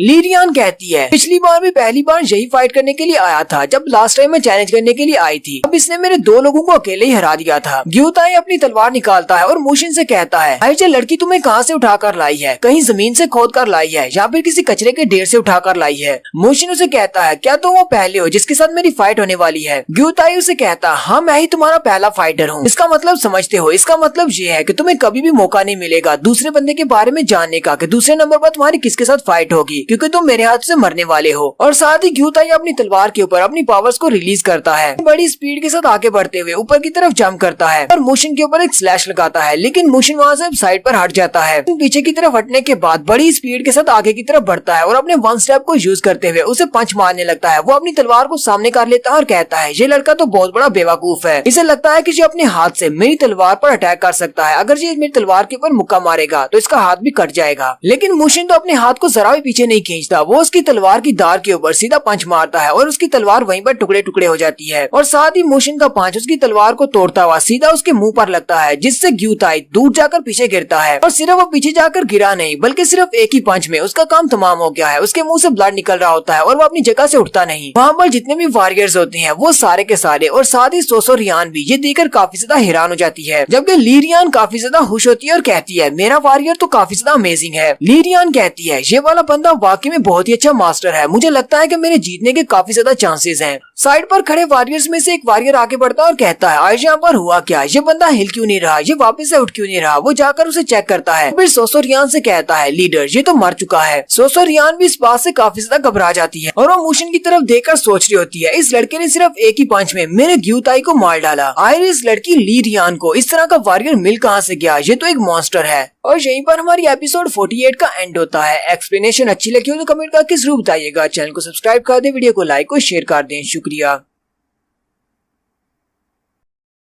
Peak of the Martial World की एपिसोड 49 के साथ हाजिर हूँ। तो लास्ट एपिसोड के एंड पे हमने देखा था कि मुशिन अपने पहले वॉरियर को हरा देता है जो कि उसके साथ फाइट करने के लिए नीचे उतरता है। मुशिन उसे सिर्फ एक ही पंच मारता है जिससे कि वो मर जाता है। इस बात से काफी सारे लोग काफी ज्यादा हैरान हो जाते हैं, जबकि सोसो रियान भी काफी ज्यादा घबरा जाती है और अपने दूसरे वॉरियर जिसका नाम मूव वैक होता है उसे कहती है तुम जाओ। मूव वैक ऑर्डर सुनते ही जल्दी से नीचे जंप करता है और उसके पास एक चेन होती है जिसके साथ उसने एक नाइफ बांधा होता है और वो उसके ऊपर अटैक करता है। मुशिन उस चेन के अटैक को तो डॉज कर लेता है, लेकिन साथ ही मुस्कुराना शुरू कर देता है और कहता है ये तो एक चेन है। मूव वैक उसे कहता है जितनी तुम्हारी उम्र है मुझे तो नहीं लगा था कि तुम मार्शल आर्ट्स में इतने ज्यादा अच्छे होगे, ये तो बहुत ही हैरान करने वाली बात है। और साथ ही वो अपनी चेन को घुमा रहा होता है और मुशिन से कहता है लेकिन मैं तुम्हारे लिए कोई इजी टारगेट नहीं हूँ। मुशिन मुस्कुराते हुए फाइट करने के लिए रेडी हो जाता है और कहता है मैं पहले से भी एक चेन मास्टर के साथ फाइट कर चुका हूँ, चलो फिर आ जाओ। और मास्टर मूव वैक भी चिल्लाते हुए उस पर अटैक करने के लिए आगे बढ़ते हैं। जबकि यहीं पर नेक्स्ट सीन कोलिशन का दिखाया जाता है। मास्टर वैंग, मास्टर जूजी, वो दोनों ही जूजी क्लैन में जाकर उन सारे डॉक्यूमेंट्स को रीड कर रहे होते हैं। मास्टर वैंग कहते हैं यहाँ पर म्यूरियम बैटल के बारे में जितनी भी इन्फॉर्मेशन है वो सारी की सारी बैगर सेक्टर की तरफ से प्रोवाइड की गई है, इसीलिए तो यहाँ पर इतनी ज्यादा इन्फॉर्मेशन है, इसको पढ़ते पढ़ते तो पूरा दिन गुजर जाएगा। मास्टर वैंग कहते हैं लेकिन यहाँ पर जो कुछ भी लिखा हुआ है उस सब के बारे में तो हमें पहले से पता है क्योंकि ये वही कुछ है जो हम पहले पढ़ चुके हैं। मास्टर जूजी उसे कहते हैं मुझे लगता है कि शायद इसमें किसी पेज के ऊपर हमें कल्ट के बारे में पता चल सके, लेकिन हमारे रिकॉर्ड्स में कहीं पर भी ब्लड कल्ट वालों का नाम नहीं लिखा हुआ। हमारे पास अभी यहाँ पर बहुत सारे डॉक्यूमेंट्स हैं, इसलिए ढूंढते रहो, शायद कुछ मिल जाए।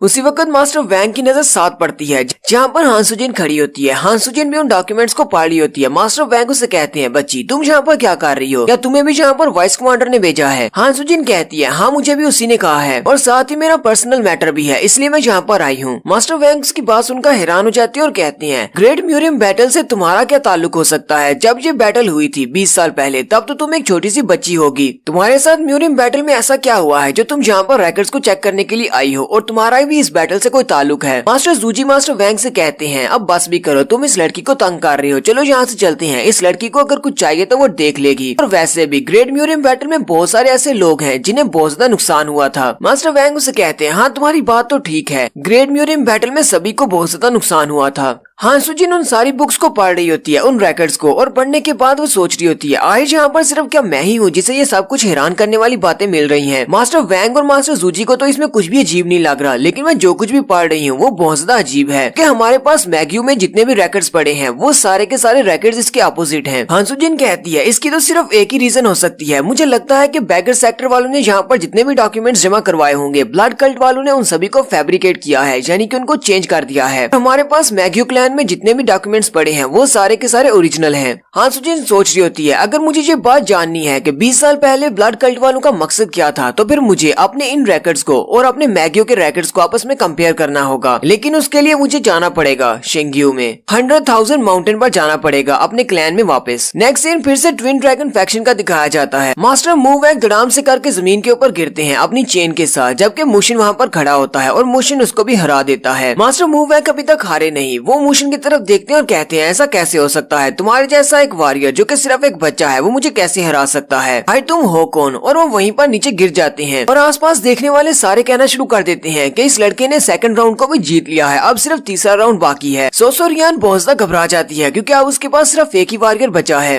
ली रियान काफी ज्यादा खुश होती है और मोशियोन से कहती है, मोशियोन तुम तो वाकई में अमेजिंग हो, मुझे लगता है कि हम लोग इस मैच को जीत सकते हैं, तीसरे वाले मैच को जीतना है और उसके बाद मैं लीडर बन जाऊंगी। फिर साथ ही तीसरा वॉरियर भी नीचे उतर आता है, वो उसे कहता है, मेरा नाम पाई रैंग है। मुशिन कहता है, तो इसका मतलब तुम तीसरे वॉरियर हो? पाई रैंग उसे कहता है, हाँ मैं ही तीसरा वॉरियर हूँ और साथ ही मैं ही वो बंदा हूँ जो कि तुम्हारी जिंदगी को खत्म करने वाला है। मुशिन भी उससे फाइट करने के लिए रेडी हो जाता है और अपने सेफगार्ड ओरा को भी एक्टिवेट कर लेता है। पाई रैंग वहीं से खड़े खड़े अपनी तलवार को निकालता है और सामने की तरफ एक जबरदस्त स्लैश लगाता है। मुशिन अपने बाजू को सामने करते हुए उसकी स्लैश को ब्लॉक करता है और उसकी स्लैश की पावर भी काफी ज्यादा होती है। मुशिन अभी उसके अटैक को ब्लॉक कर रहा होता है कि उसी वक्त वो बड़ी स्पीड से मुशिन के पीछे चला जाता है और पीछे वाली साइड से उसके ऊपर अटैक करते हुए कहता है, पहले तो मैं बहुत ज्यादा सस्पिशियस था कि तुमने सिर्फ अपने हाथ से एक तलवार को कैसे तोड़ दिया, लेकिन लगता है कि तुम अपनी प्रोटेक्टिव की को यूज कर रहे हो। वो मुशिन के ऊपर अपनी तलवार को चला देता है, लेकिन मुशिन नीचे की तरफ झुकते हुए उसके अटैक को अवॉइड कर लेता है और साथ ही पीछे की तरफ घूमते हुए उसे एक जबरदस्त पंच मारता है जिससे वो पीछे की तरफ गिर जाता है। लेकिन मुशिन अभी वहीं पर ही खड़ा होता है कि पीछे वाला दोबारा से उठता है, यानी कि मूवैक जो कि बेहोश होने का नाटक कर रहा था, अपनी चेन के साथ लगे हुए नाइफ को मुशिन की कमर में दंसा देता है क्योंकि उसके ऊपर पॉइजन लगा होता है। साथ ही वो हंसते हुए उसे कहता है, अब तुम्हारे बचने का कोई चांस नहीं है, मेरा ये नाइफ जो कि तुम्हारी बॉडी के अंदर दंसा है इसके अंदर पॉइजन लगा हुआ है, इस पॉइजन का सिर्फ एक ही ड्रॉप काफी है तुम्हें नीचे गिराने के लिए। कोई बड़ा सा टाइगर भी हो जो कि एक घोड़े के साइज का हो, वो भी एक सेकंड में नीचे गिर जाएगा। लेकिन मुशिन उस नाइफ को अपनी कमर से निकाल कर नीचे फेंक देता है और मुशिन को कुछ भी नहीं होता। मुशिन अभी मूवैक की तरफ ही देख रहा होता है कि दूसरे वाला फिर से अपनी तलवार लेकर उसके ऊपर अटैक करता है और कहता है, तुम्हारी हिम्मत कैसे हुई दूसरी तरफ देखने की, और फिर से जंप करते हुए उसके ऊपर अटैक करता है और कहता है, अब तक तो पॉइजन ने तुम्हारे ऊपर काम कर दिया होगा, अब तुम्हें मारना बहुत ज्यादा आसान है। वो बहुत ज्यादा कॉन्फिडेंट होता है कि वो इस बार मुशिन को जरूर मार डालेगा, लेकिन मुशिन अपने हाथ को सामने की तरफ करते हुए उसकी तलवार को ब्लॉक कर लेता है। मुशिन ने अपने प्रोटेक्टिव ओरा को एक्टिवेट किया होता है। मुशिन उसकी तलवार के अटैक को रोकने के बाद कहता है, मुझे बहुत ज्यादा डिसअपॉइंटमेंट हुई, मुझे तो लगा था कि तुम काफी ज्यादा अच्छे वॉरियर हो। वो वॉरियर भी काफी हैरान हो जाता है और कहता है, ऐसा कैसे हो सकता है, ये लड़का बहुत ज्यादा यंग है लेकिन फिर भी ये सेफगार्ड ओरा को कैसे यूज कर सकता है। मुशिन साथ ही उसे एक जबरदस्त किक मारता है और वो उड़ता हुआ सीधा सोसो रियांग के पास जाकर गिरता है। सोसो रियांग बेचारी बहुत ज्यादा डर जाती है और वो मूवैक से चिल्लाकर कहती है, तुम वहाँ पर कर क्या रहे हो, अपनी नौटंकी बंद करो और जल्दी से इसको मार डालो। जबकि मूवैक बेचारा भी बहुत ज्यादा घबराया होता है और कहता है, ऐसा कैसे हो सकता है, मेरा नाइफ इसकी बॉडी के अंदर दंसा हुआ था, उसके ऊपर पॉइजन था, इसके ऊपर पॉइजन का असर क्यों नहीं हो रहा। मुशिन चलता हुआ उसके सामने आ जाता है और उसे कहता है, चाइना में जितने भी पॉइजन हैं वो सारे के सारे मेरे लिए बिल्कुल बेकार हैं, मेरे ऊपर पॉइजन का असर नहीं होता। मू वैंग बहुत सा हैरान होता है और कहता है ऐसा कैसे हो सकता है, कहीं ये वो तो नहीं जिसके ऊपर 1000 पॉइजन का असर नहीं होता। और फिर मोशन उसे भी किक मारता है जिससे वो पीछे वाली दीवार के साथ जाकर पटक जाता है और वहीं पर गिरकर मर जाता है। सो रियान भी वहाँ से भागने की कोशिश करती है। मोशन उसे कहता है अगर तुम जिंदा रहना चाहती हो तो फिर चुपचाप हमारे सामने सरेंडर कर दो और यहाँ से भागने की कोशिश मत करो। यहाँ पर जो कुछ भी हुआ है उस सभी की रिस्पॉन्सिबिलिटी तुम्हें ही उठानी पड़ेगी। बाकी के सारे वॉरियर्स भी ये देखकर हैरान होते हैं और कहते हैं सो रियान के तीनों वॉरियर्स को इस लड़के ने हरा दिया है, इस लड़के को जिसे ली रियान अपने साथ लेकर आई है। इसका मतलब ये हुआ कि ली रियान हमारी अब नई लीडर है, क्योंकि हमारे रूल्स के मुताबिक जो भी वॉरियर्स को हराएगा, जिसके पास स्ट्रॉन्गेस्ट वॉरियर्स होंगे, वही हमारा लीडर बनेगा। सारे ली रियान के नाम के नारे लगाना शुरू कर देते हैं और उसे अपना लीडर मान लेते हैं। जबकि ली रियान भी काफी ज्यादा खुश होती है और खुशी के मारे रोना शुरू कर देती है, क्योंकि वो लीडर बन गई है और उसने अपने फादर का सपना पूरा कर दिया है। मोशन ली रियान को उसके बारे में बताता है कि उसके डैड को पॉइजन किसने दिया है। वो उससे कहता है ये सब कुछ ब्लड कल्ट वालों ने किया है। उन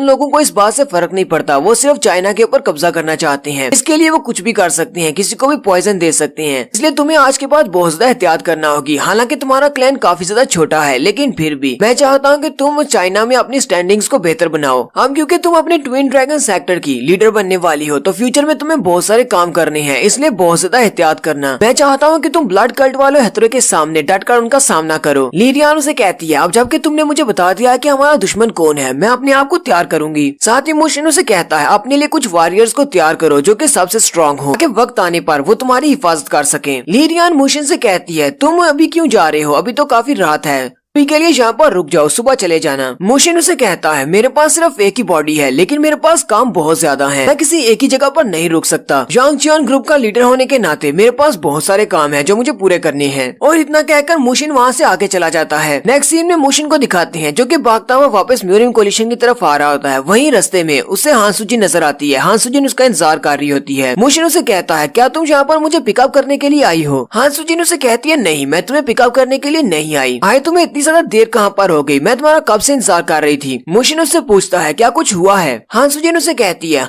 हाँ कुछ तो हुआ है। वैसे वहाँ पर मास्टर वैंग और मास्टर जूजी भी थे, इसलिए मैं किसी और के साथ इस बात को डिस्कस नहीं कर सकती थी, सिर्फ तुम्हारे साथ ही डिस्कस कर सकती हूँ क्योंकि तुमने मुझे वहाँ पर भेजा है। मुझे लगता है कि शायद तुम्हें कुछ पता है, क्योंकि जूजी क्लैन में जितने भी डॉक्यूमेंट्स रखे गए हैं वो सारे के सारे फोर्ज्ड हैं, यानी फेक हैं। उनके अंदर बहुत की चेंजिंग की गई है। मास्टर जूजी ने कहा है कि वहाँ पर जितने भी रिकॉर्ड्स हैं वो सारे का सारा डेटा बैगर क्लैन वालों ने इकट्ठा करके दिया है। और मुझे लगता है कि हमारी मोरियम कोलिशन में कोई ना कोई ऐसा बंदा होगा, कोई उनका स्पाई है ब्लड कल्ट वालों का, जिसने उन सारे डॉक्यूमेंट्स को चेंज किया है। मोशन कहता है मुझे पहले से इस बात पर शक था कि ब्लड कल्ट वाले हमारी इन्फॉर्मेशन को रोक रहे हैं और हमारी बहुत सारी इन्फॉर्मेशन को चेंज कर रहे हैं। हान सुजिन उसे कहती है तो जितना मैंने हिसाब लगाया है मुझे लगता है कि हम म्यूरियम कोलिशन के अंदर जितने भी रिकॉर्ड्स रखे हुए हैं उन सारे रिकॉर्ड्स से ब्लड कल्ट वालों के प्लान के बारे में कुछ भी पता नहीं लगा सकते। हम लोग वहाँ पर सिर्फ अपना टाइम ही वेस्ट कर सकते हैं, हमें किसी और जगह पर जाकर उनके रिकॉर्ड्स को पढ़ना होगा। मोशन उसे कहता है मुझे पता है कि तुम किसकी बात कर रही हो, हमें मैग्यू में जाना है और मैग्यू के लैंड में रखे हुए सारे रिकॉर्ड्स को पढ़ना है। हान सुजिन उसकी बात सुनने के बाद वहीं पर रुक जाती है। मोशन पीछे मुड़ता और कहता है क्या हुआ, मैंने कुछ गलत कह दिया। हान सुजिन उसे कहती है तुम्हें ये बात जानकर जरा भी हैरानी हुई कि मुझे इस बारे में कैसे पता है कि मैग्यू क्लैन में जो रिकॉर्ड्स रखे हुए हैं वो अलग हैं और यहाँ पर म्यूरियम कोलिशन में जो रिकॉर्ड्स हैं वो अलग हैं। अगर तो तुम्हें वाकई में हैरानी नहीं हुई तो इसका मतलब तो ये है कि तुम्हें पहले से पता है कि मैं कौन हूँ और शायद इसीलिए तुमने मुझे म्यूरियम कोलिशन की लाइब्रेरी में भेजा था ताकि मैं वहाँ पर जाकर रिकॉर्ड्स को चेक कर सकूँ, क्योंकि सिर्फ मैं ही हूँ जिसने दोनों रिकॉर्ड्स को देखा है और उनको कंपेयर कर सकती हूँ। मोशन उसकी तरफ देख रहा होता है लेकिन आगे से उसे कोई भी जवाब नहीं देता। हान सुजिन उसे कहती है चलो सच सच बताओ, क्या तुम्हें मेरी आइडेंटिटी के बारे में पता है कि मैं कौन हूँ। तुम्हें इतना तो पता चल गया कि मैं मैग्यू क्लैन से हूँ, लेकिन क्या तुम्हें पता है कि मेरा नाम क्या है। और यहीं पर हमारी एपिसोड 49 का एंड होता है। एपिसोड की एक्सप्लेनेशन अच्छी लगी हो तो कमेंट करके जरूर बताइएगा। चैनल को सब्सक्राइब कर दे, वीडियो को लाइक और शेयर कर दें। शुक्रिया।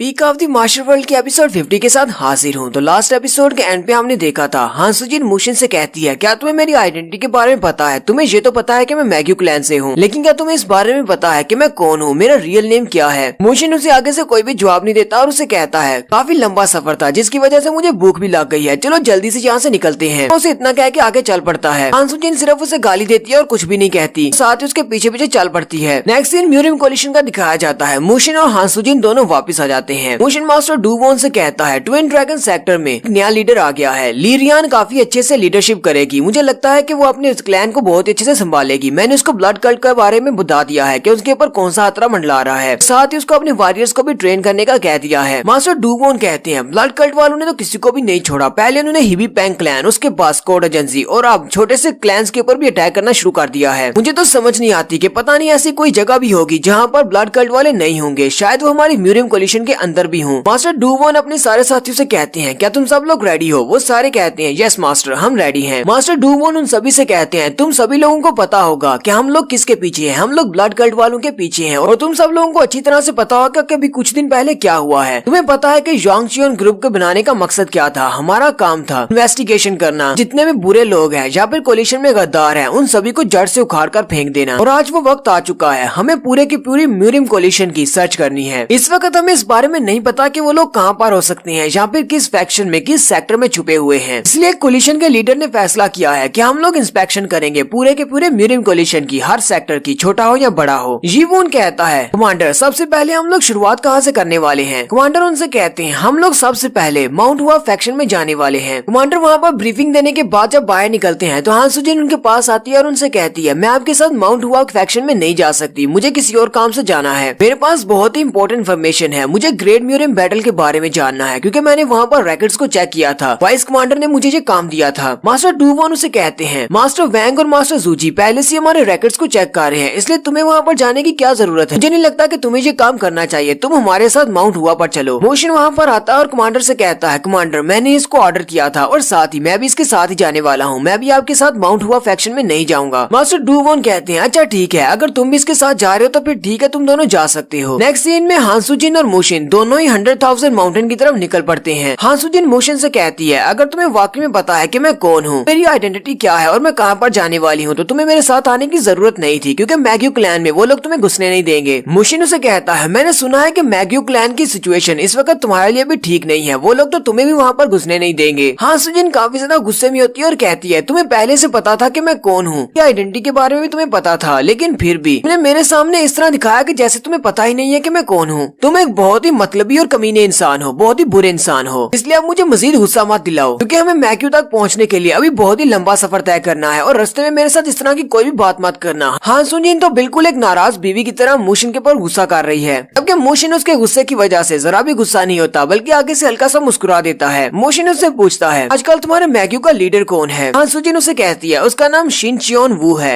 मोशन कहता है और तुम्हारा ये शिनचियोन ये कितना ज्यादा स्ट्रॉन्ग है? हान सुजिन उसे कहती है जब मैं मैग्यू को छोड़कर आई थी उस वक्त वो अपनी मार्शल आर्ट्स की पीक पर था, इस बात से तुम अंदाजा लगा सकते हो कि वो कितना ज्यादा स्ट्रॉन्ग है। इस वक्त वो मैग्यू का लीडर है, हालांकि वो काफी ज्यादा यंग है। तो मुझे तो लगता है कि अगर तुम भी उसका मुकाबला करोगे तो तुम्हें काफी ज्यादा मुश्किल होगी। हान सुजिन मोशन से कहती है वैसे हमें उसके साथ फाइट करने की जरूरत नहीं है, मेरे पास एक और तरीका है, हम लोग उन रैकेट्स को आसानी से चेक कर सकते हैं। वैसे मुझे वो तरीका पसंद तो नहीं है लेकिन फिर भी मुझे वो करना पड़ेगा, इसलिए तुम्हें बस यहीं पर रहना है और बस देखते रहो मैं कैसे वो रैकेट्स लेकर आती हूँ। मोशन उसे कहता है तुम्हारे उस तरीके से क्या मतलब है, कौन सा तरीका है मुझे भी बताओ। हान सुजिन उसे कहती है तुम्हें इस बात से क्या फर्क पड़ता है, अगर तुम्हें पता भी चल जाए कि वो कौन सा तरीका है फिर भी तुम मेरी हेल्प नहीं कर सकते। मोशन जल्दी से आगे बढ़ता है और उसका बाजू पकड़कर उसे रोक लेता है और कहता है चलो जल्दी से बताओ वो कौन सा तरीका है। हान सुजिन भी हैरान हो जाती है और कहती है अब इसको क्या हो गया, ये मुझे इतना ज्यादा फोर्स क्यों कर रहा है। साथ ही वो उसे कहती है चलो ठीक है मैं तुम्हें बताती हूँ, शिनचैन वू वो मुझसे शादी करना चाहता है, इसलिए नहीं कि वो मुझसे प्यार करता है बल्कि इसलिए क्योंकि मैं पुराने लीडर मास्टर डैनगुक की पोती हूँ। साथ ही हान सुजिन उसके हाथ से अपना हाथ छुड़वा लेती है और कहती है तुम्हें ये बात तो पता है कि मुझे मैग्यू क्लैन से निकाल दिया गया है और मैं वापस वहाँ पर नहीं जा सकती, लेकिन अगर मैं उसे शादी करने के लिए राजी हो जाती हूँ तो फिर ठीक है, लोग मुझे वहाँ पर आने देंगे, वहाँ पर मैं आजादी के साथ सारे रैकेट्स को चेक कर सकती हूँ, मुझे कोई भी नहीं रोकेगा, मुझे सिर्फ कुछ दिन के लिए उसकी औरत बनकर रहना होगा, फिर मैं वहाँ से भाग आऊंगी। मोशन उसकी बात सुनने के बाद हल्का सा मुस्कुराता है और आगे बढ़ के उसके सर पे हाथ रखते हुए कहता है ये तुम्हारा आइडिया तो बहुत ज्यादा बुरा है, तुम्हें इस तरह का कोई भी काम करने की जरूरत नहीं है। तुम्हारे शिनचियोन को शायद लगता है तुम सिर्फ उससे शादी करने के लिए बनी हो, लेकिन तुम्हारी कीमत उससे बहुत ज्यादा है कि मैं वहाँ पर तुम्हारे साथ जा रहा हूँ, इसलिए तुम्हें ऐसा कुछ करने की जरूरत नहीं है, हम लोग मेरे प्लान के हिसाब से चलेंगे। साथ ही मोशन उसका रियल नेम लेता है जो कि डैन सियो योन होता है। हान सुजिन भी अपना रियल नाम सुनने के बाद काफी ज्यादा हैरान हो जाती है कि इसे मेरे रियल नेम के बारे में पता है। साथ ही वो हल्का हल्का ब्लश भी कर रही होती है। जैसे जैसे वो मैग्यू क्लैन के करीब पहुंच रहे होते हैं वहाँ पर एक जंगल होता है, उस जंगल के अंदर मैग्यू क्लैन की डेथ ब्रिंजर फोर्स होती है जो कि वहीं पर गश्त कर रहे होते हैं। उनके पास एक बंदा आता है लीडर लीडर के पास और लीडर से कहता है सर हमने डैन सियो जियोन को देखा है। लीडर भी उसकी बात सुनकर हैरान हो जाता है और कहता है वो लड़की यहाँ पर क्या कर रही है। डैन सियो जियोन की बजाय मैं इसको हान सुजिन ही कहूंगा। रिपोर्टिंग वाला बंदा कहता है सर वैसे तो उसने अपने चेहरे को छुपाया हुआ था इसलिए मैं उसको पहचान नहीं सका, लेकिन उसके पास ब्लेड था। मैंने उस लड़की के पास 1000 डेथ ब्लेड देखा है जो कि डैनकुक मास्टर ने उसको दिया था। 1000 डेथ ब्लेड का सुनते ही वो सारे लोग काफी ज्यादा हैरान हो जाते हैं। लीडर उसे कहता है वो लोग कहाँ पर हैं, चलो जल्दी से वहाँ पर चलते हैं। हान सुजिन और मूशिन भी उसी जंगल के अंदर एंटर होते हैं। हान सुजिन मूशिन को बता रही होती है कि पहले ये एक राइस फील्ड हुआ करती थी जहाँ पर लोग चावल की खेती करते थे, लेकिन अब यहाँ पर दरख्त उग गए हैं, अब ये एक जंगल बन गया है। वहीं पर मूशिन को कुछ महसूस होता है कि जैसे यहाँ पर हमारे इर्द गिर्द काफी सारे लोग हैं। मूशिन अपने आसपास महसूस कर रहा होता है उनके सर के ऊपर से भी काफी सारे लोग गुजर रहे होते हैं। डेथ ब्रिंजर फोर्स वाले वहाँ पर आ जाते हैं। हान सुजिन को भी कुछ महसूस होता है, वो भी जल्दी से अपना 1000 डेथ ब्लेड बाहर निकाल लेती है और मूशिन से पूछती है तुम्हें क्या महसूस हुआ, यहाँ पर कितने ज्यादा हैं। और आहिस्ता आहिस्ता से उस जंगल के अंदर से बहुत सारे लोग निकलना शुरू हो जाते हैं। उनके आसपास काफी सारे लोग निकल आते हैं तो उन्हें चारों तरफ से घेर लेते हैं। लीडर आते ही उसे कहता है मिस हान सुजिन अपने ब्लेड को वापस रख दो और हमारे साथ चुपचाप चलो, हमें पता है कि तुम कौन हो। हान सुजिन भी उन्हें देखकर काफी हैरान हो जाती है और कहती है तुम सब लोग तो मैगियो की स्पेशल फोर्स हो। लीडर उसे कहता है हाँ हम लोग मैगियो की स्पेशल फोर्स हैं, हम लोग डेथ ब्रिंजर फोर्स से हैं। मूशिन भी ये बात सुन के हैरान होता है और हान सुजिन से पूछता है ये डेथ ब्रिंगर ग्रुप कौन सा है। हान सुजिन उसे कहता है हमारे मैगियो ने एक स्पेशल असैसिन टीम बनाई है जो कि सबसे ज्यादा एलीट वॉरियर से बनी है और ये सारे के सारे प्रोफेशनल असैसिन्स हैं। लीडर हान सुजिन से कहता है शिनचियोन ने ऑर्डर्स दिए हैं कि जैसे तुम हमें दिखो हम तुम्हें सेफली वापस लेकर आए, इसलिए चुपचाप हमारे साथ चलो। हान सुजिन मोशियोन से कहती है इन सभी का मुकाबला करना तुम्हारे लिए भी बहुत ज्यादा मुश्किल हो सकता है क्योंकि यहाँ पर बहुत सारे हैं और जो सारी एलीट्स हैं वो अपनी स्वर्ड को वापस रख लेती है और आगे बढ़ जाती है। हान सुजिन मोशन से कहती है चलो ठीक है इनके साथ ही चलते हैं, तुम भी मेरे साथ आओ। लेकिन हान सुजिन जैसे लीडर को पार करके आगे जाती है लीडर्स ऑर्डर देता है कि इस लड़के को मार डालो। ये बात सुनते ही हान सुजिन बहुत ज्यादा हैरान हो जाती है। उन असैसिन्स में से एक जल्दी से अपने नाइफ को मूशिन के ऊपर फेंक देता है। हान सुजिन चिल्लाकर मूशिन का नाम पुकारती है, लेकिन मूशिन अपने सिर्फ हाथ को ऊपर की तरफ उठाता है और उसकी स्वर्ड को या फिर उसने जो नाइफ फेंका होता है उसको अपने हाथ से झटक देता है और उसका अटैक किया हुआ नाइफ वापस उसी को जाकर लगता है और वो बंदा वहीं पर मर जाता है। इस बात से तो वो लीडर भी काफी ज्यादा हैरान होता है और कहता है आखिर से किसको साथ लेकर आई है। मूशिन हान सुजिन से कहता है लगता है कि तुम इस बात को भूल गई हो, मैंने थोड़ी देर पहले तुमसे कहा था कि तुम्हें कोई भी बेवकूफी करने की जरूरत नहीं है, हम लोग मेरे तरीके से आगे बढ़ेंगे, जब तक मैं तुम्हारे साथ हूँ तुम्हें कुछ भी करने की जरूरत नहीं। नेक्स्ट सीन माउंट हुआ फैक्शन का दिखाया जाता है। माउंट हुआ एक माउंटेन के ऊपर एक बड़ा सा फैक्शन होता है। मास्टर डूवोन अपने सारे साथियों के साथ सीढ़ियां चढ़ते हुए उस फैक्शन की तरफ ऊपर जा रहे होते हैं। जैंग जुक और जैंग जुन काफी ज्यादा खुश होते हैं और कहते हैं हम लोग पहली बार माउंट हुआ पे आए हैं, जहाँ पर तो चेरी ब्लॉसम के बहुत ज्यादा दरख्त है। इस फैक्शन की सीनरी तो बहुत ज्यादा प्यारी है, कि जहाँ के रहने वाले लोग काफी ज्यादा अमीर होंगे। उसी वक्त माउंट हुआ के लीडर का सीन दिखाया जाता है जो कि अंदर खड़े ये सब कुछ देख रहे होते हैं। एक बंदा भागता हुआ उनके पास आता है और उन्हें सारी बात बताता है कि जांगचियन ग्रुप वाले यहाँ पर आए हैं। वो लीडर भागते हुए उनको ग्रीट करने के लिए नीचे उतर आते हैं। लीडर उन सब से कहते हैं लगता है कि तुम लोग काफी लंबा सफर तय करके यहाँ पर आए हो, काफी ज्यादा थक गए होगे, जाओ जाकर थोड़ी देर के लिए रेस्ट कर लो। जांगचियन ग्रुप के सारे मेंबर्स लीडर को ग्रीट करते हैं। लीडर उन सब से कहते हैं तुम सब लोगों से मिलकर मुझे बहुत ज्यादा अच्छा लगा, मैं इस हुआ फैक्शन का लीडर हूँ, मेरा नाम ह्यूक वुलिन है। मास्टर वुलिन कमांडर से पूछते हैं जांगचियन ग्रुप के कमांडर यहाँ पर अपनी आर्मी को लेकर क्यों आए हैं, मुझे बताएंगे कि हमारे फैक्शन में आप लोगों का क्या काम है। मास्टर वुलिन कहते हैं आप लोगों ने आने से पहले हमें इस बारे में नहीं बताया, इसलिए हम लोग बहुत ज्यादा सरप्राइज हैं कि आप अचानक से यहाँ पर क्यों आए हैं। मास्टर डूवोन कहते हैं तुम्हें इस बारे में पता तो होगा हीबी पैंकलैंड में क्या हुआ है। मास्टर वुलिन कहते हैं हाँ हमें सबको इस बारे में पता है, सारी फैक्शन को पता है। मास्टर डूवोन कहते हैं अगर वो लोग अपने प्लान में कामयाब हो जाते तो हीबी पैंकलैंड इस वक्त डिसॉल्व हो चुका होता और सभी के लोगों को मार दिया जाता। इसी वजह से हमारे कोलिशन के लीडर ने हमारी टीम को इस बात की इजाजत दी है कि हम लोग जाकर इंस्पेक्शन करें ताकि इस तरह के वाकयात को होने से रोका जा सके। और हम लोगों ने डिसाइड किया है कि माउंट हुआ से लेकर हम लोग पूरी की पूरी म्यूरियम फैक्शन को नीचे से लेकर ऊपर तक इन्वेस्टिगेट करेंगे, किसी एक को भी नहीं छोड़ेंगे। मास्टर वुलिन कहते हैं लेकिन हमारी माउंट हुआ को सबसे पहले क्यों इन्वेस्टिगेट किया जा रहा है, तुम लोग किसी और जगह पर भी तो जा सकते थे। मास्टर डूबोन कहते हैं इस बात से फर्क नहीं पड़ता, हम सिर्फ अपने ऑर्डर्स को फॉलो कर रहे हैं, आप लोगों को इस बात से परेशान होने की जरूरत नहीं है, ऐसा नहीं है कि हमें आप लोगों के ऊपर शक है। तो वुलिन उनकी बात सुनने के बाद पहले तो हैरान होते हैं लेकिन साथ ही कहते हैं चले ठीक है हम लोग आपके साथ पूरा कोऑपरेट करेंगे, आप जहाँ पर जाकर सर्च करना चाहते हैं जाके कर सकते हैं, अगर आपको कुछ चाहिए होगा तो मुझे बता देना। मास्टर डूबोन मुस्कुराते हुए कहते हैं आपका बहुत बहुत शुक्रिया, अगर मुझे कुछ चाहिए होगा तो मैं आपसे जरूर कहूंगा। मास्टर वुलिन आगे से हल्का सा मुस्कुरा रहे होते हैं लेकिन अंदर से वो बहुत ज्यादा गुस्सा है कि ये लोग यहाँ पर क्यों आ गए हैं, क्योंकि शायद वो यहाँ पर कुछ छुपा रहे हैं जो वो इन सबको दिखाना नहीं चाहते। और यहीं पर हमारी एपिसोड 50 का एंड होता है। एपिसोड की एक्सप्लेनेशन अच्छी लगी हो तो कमेंट करके जरूर बताइएगा, चैनल को सब्सक्राइब कर दे, वीडियो को लाइक और शेयर कर दे। शुक्रिया।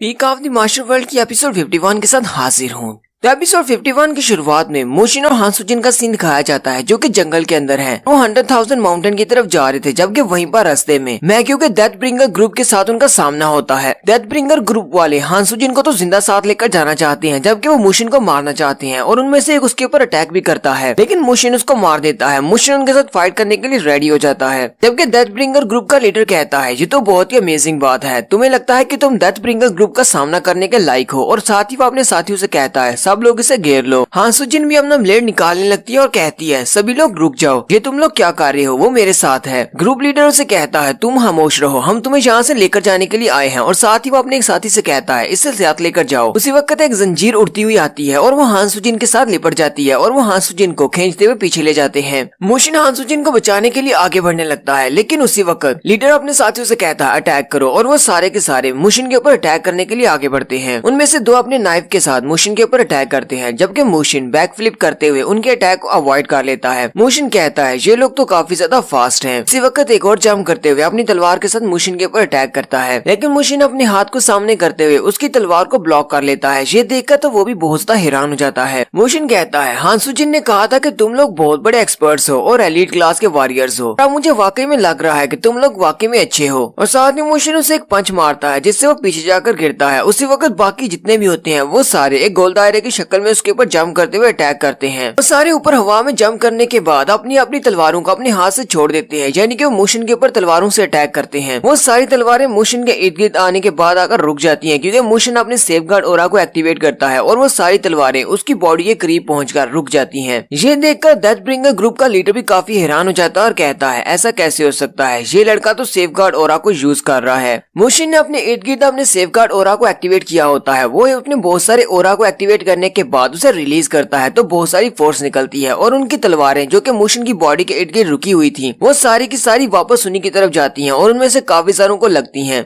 जबकि मोशिन की की पावर से वहीं पर जंगल में एक जबरदस्त धमाका होता है। डेथ ब्रिंगर ग्रुप का लीडर भी काफी ज्यादा हैरान होता है और कहता है ये लड़का तो बहुत ज्यादा यंग है, इतनी ज्यादा यंग एज में ये सेफगार्ड ऑरा को कैसे एक्टिवेट कर सकता है। मोशिन उसे कहता है जबकि तुम्हें पता चल चुका है कि मैं बहुत स्ट्रॉन्ग हूँ, तो क्या अभी भी तुम लोग मेरा सामना करना चाहते हो। डेथ ब्रिंगर ग्रुप का लीडर मोशिन की तरफ ही देख रहा होता है। उसकी पावर्स को रिलीज होते हुए देखकर वो कहता है इस बंदे को अंडर एस्टिमेट नहीं किया जा सकता। डेंसियो योन पता नहीं अपने साथ किस मॉन्स्टर को लेकर आ गई है। अगर हम लोग इसको यहाँ पर सप्रेस करने की कोशिश भी करते हैं, थोड़ी देर के लिए रोक भी लेते हैं, तब भी हमारे बहुत सारे लोग मारे जाएंगे। या फिर ऐसा भी हो सकता है कि हम लोग इसे यहाँ पर रोक नहीं पाएंगे क्योंकि इसकी पावर्स बहुत ज्यादा है। हो सकता है कि हमारा सारे का सारा डेथ ब्रिंगर ग्रुप यहीं पर इसके हाथों से मारा जाए। लीडर अपने साथियों से कहता है इसके ऊपर अटैक करते रहो, लेकिन कोशिश करना कि इसके हाथ मत लगना वरना मारे जाओगे। हमें बस टाइम बाई करना है जब तक कि वो डेंसियो योन को शिनचियोन के पास न ले जाएं। वहाँ पर डेथ ब्रिंगर ग्रुप के बहुत सारे लोग होते हैं और वो सारे के सारे फिर से मोशिन के इर्द गिर्द खड़े हो जाते हैं, जबकि दूसरी तरफ दिखाते हैं डेथ ब्रिंगर ग्रुप के 3 बंदे